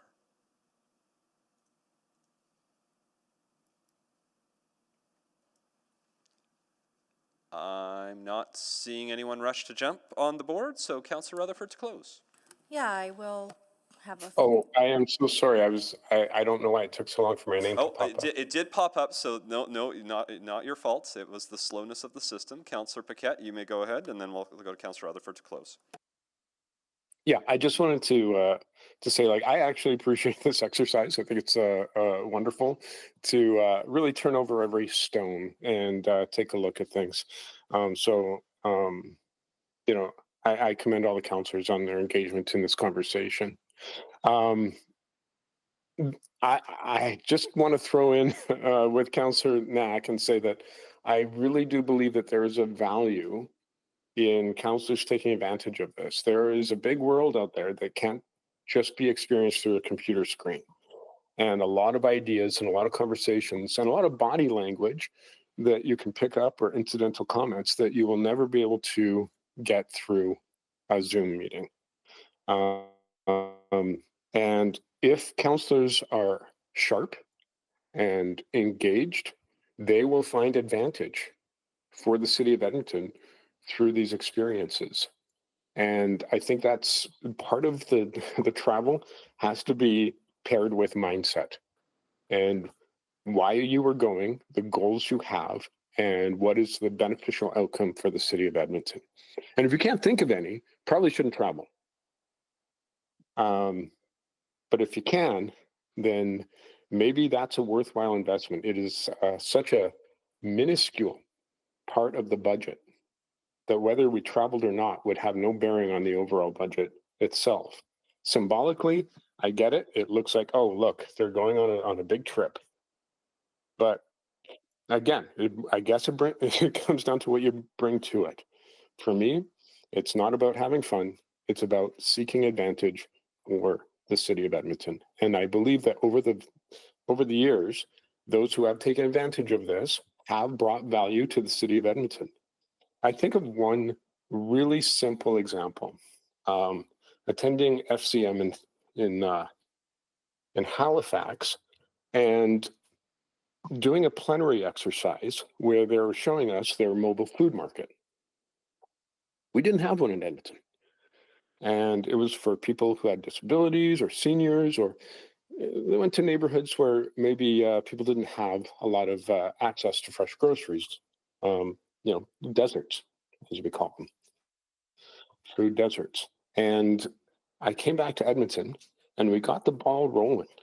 And we were going to figure out how we could do it ourselves, but that's when we got in contact with a organization out of Calgary called Fresh Roots. And we worked with them, and they were able to bring that to Edmonton. They were able to solve some of the food desert problems. They were able to bring lower cost produce, fresh produce and groceries to senior centers and to communities. And COVID hit, and that sort of like put a wrench in all of that. But it's going to start revving up again. Without having that experience at FCM, I don't think we would have had that mobile food market in Edmonton. I don't think it'd be spilling up again for Edmonton and the value it brings to Edmontonians. Now, it's impacted tons and tons of lives and will continue to do so. It costs the city very minimal to implement.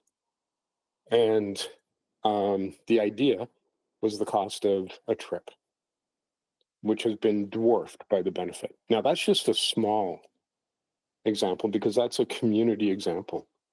But then we're talking about the larger things and the larger investments and the larger works. And those things pay for the travel budget thousands of times over. And so in this conversation, I think it's good that we have the conversation. And while we recognize, the constraints we're under, we also have to recognize the benefits that we accrue from actually being there. And anyone who's ever had a relationship knows that you actually have to be there. And when it comes right down to it, governance, a large part of it is about relationships. We see that played out right now in our relationship with the provincial government. These things do matter, and they matter a lot. And ultimately, they impact the fiscal bottom line of our city. Thank you. Thank you. And to close, Councillor Rutherford. Yeah, a lot to say, actually. I didn't think I would, but I do, because I also spoke first the last item and heard a lot of commentary. So I was like, this is my opportunity to talk about that too. I think I want to start there with I think we're right. We're not disagreeing with the value of these things. It's about sometimes the best idea at the wrong time is not the best idea. And I think about the context in which we're in fiscally and the hard decisions that Edmontonians every day are having to make. And so for me, it wasn't a matter of, there was comments about, not having this in the common budget creates barriers. My argument always was that it belongs in the ward budget, not necessarily, and if you think it's that valuable, it ultimately all comes from the same. But the transparency piece is big for me, and it's always been big for me. And I'll tell you why I think the common budget isn't as transparent. It's great that we do quarterly reports, but a FOIP still had to be requested to break down the costs for the Stampede. Somebody still had to submit a FOIP. If it was a part of our ward budgets, it would be clear X counselor spent X amount of money on this specific X thing without having to do the extra step of submitting FOIP. So that to me is a transparency concern. I think about equity in this conversation, and we've talked a lot about equity. And I think that we have to think about equity in terms of some people are extroverts, some people are introverts, some people, and so we're placing value on a very old school way of doing politics, quite frankly. And I get it's the game that we have to play, and it's the game that exists, but I think we need to also talk about how do we start to change the game.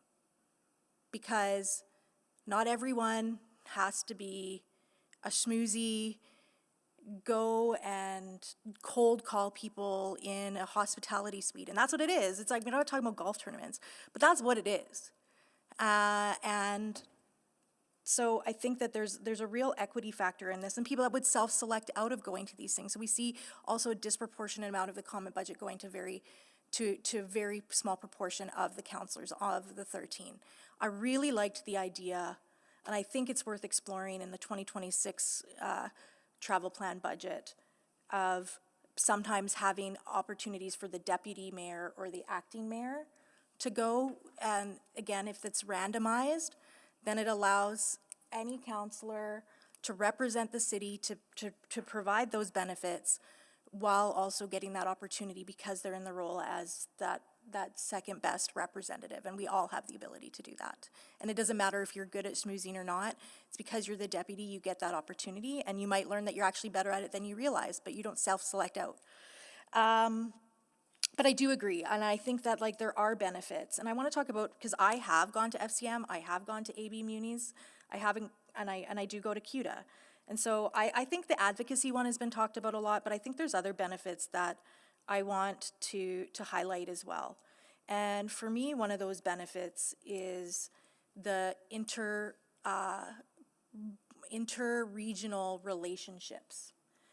And I think it's actually more important, quite frankly, than if I get to talk to a minister, personally, because we need our regional partners to see the benefits of the things that we're doing. We need our regional partners to not see us as an Edmonton City Council monolith, but to see us as individuals with different views and different perspectives and different dynamics that can work with them and find common ground. And so I think there's a regional piece at play that we've kind of missed, and I just wanted to make sure that that was highlighted too, because I think it really is important. And regional, but also inter-municipal, right? Like the big city caucus, right? Getting together with other big cities that are having the same big city issues, I think is a really good, and to have a collective voice on that. I also think it's really important. One of the reasons I go to things like AB Munis is because while I don't necessarily get to talk to every minister, you get to hear from lots of the ministers. You get to hear their perspectives, what they're thinking, why they're making the policy decisions. You get to hear the perspectives of other regional and provincial or federal municipalities and what they're thinking. And so it gives you a lot of insight into context, so that you don't inadvertently say the wrong thing in the room, so that you don't inadvertently not know what the policy lever is for that minister. So those are other reasons I think it's also beneficial, and I encourage all my councillors to go to AB Munis or FCM annual conference. Thank you. Thank you. Please vote.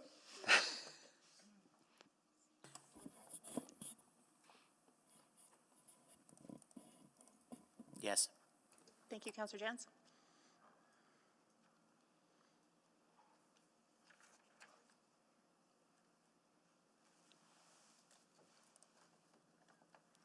Councillor Rice, are you still with us? We're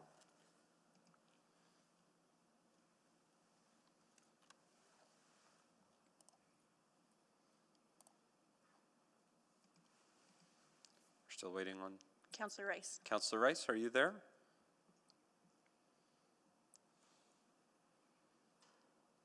She's on the meeting. I'll just give it one more second. Going once. Going twice. Councillor Rice? Okay, I don't think she's here for this vote. Wilmark is absent. Thank you. We have all the votes. Thank you. Please display the vote. That is carried. There are 60 seconds left. I know Councillor Stevenson was thinking of putting up a subsequent, which you can, but if there's any debate, then it'll have to get pushed off to something else. So, Sure, happy to put it on the floor, and then can I swap it to a notice of motion if it generates debate? okay, put it on the floor. If anyone clicks on, then we'll treat it as notice. Great. So I would like to move that administration review existing policies and processes and recommend any necessary updates so that a maximum per night cap of $250 per accommodation and for accommodation and economy class flights only be covered by the common budget, with the option for councillors to supplement through their office or personal budgets. Thank you. If anyone has any questions or desire to speak, click on. Okay, I already saw a hand, so then what we're gonna do is we're gonna treat that as a notice of motion from Councillor Stevenson. Great. Thank you. Any other notices of motion? Can we just ask when that motion will be moved? When do you want to move that? At the next council meeting or at the next council services meeting, which would be a few months away? Could I seek the chair's advice? I think it's still a valid council services discussion, so I think it'd be a better use of our time at the next council services, recognizing that's a little bit further away, so you'd have to wait about 2 months. That's fine. I'm happy to make this notice of motion for our next regular council services meeting. Appreciate that flexibility. Thank you. I'm seeing no other notices of motion.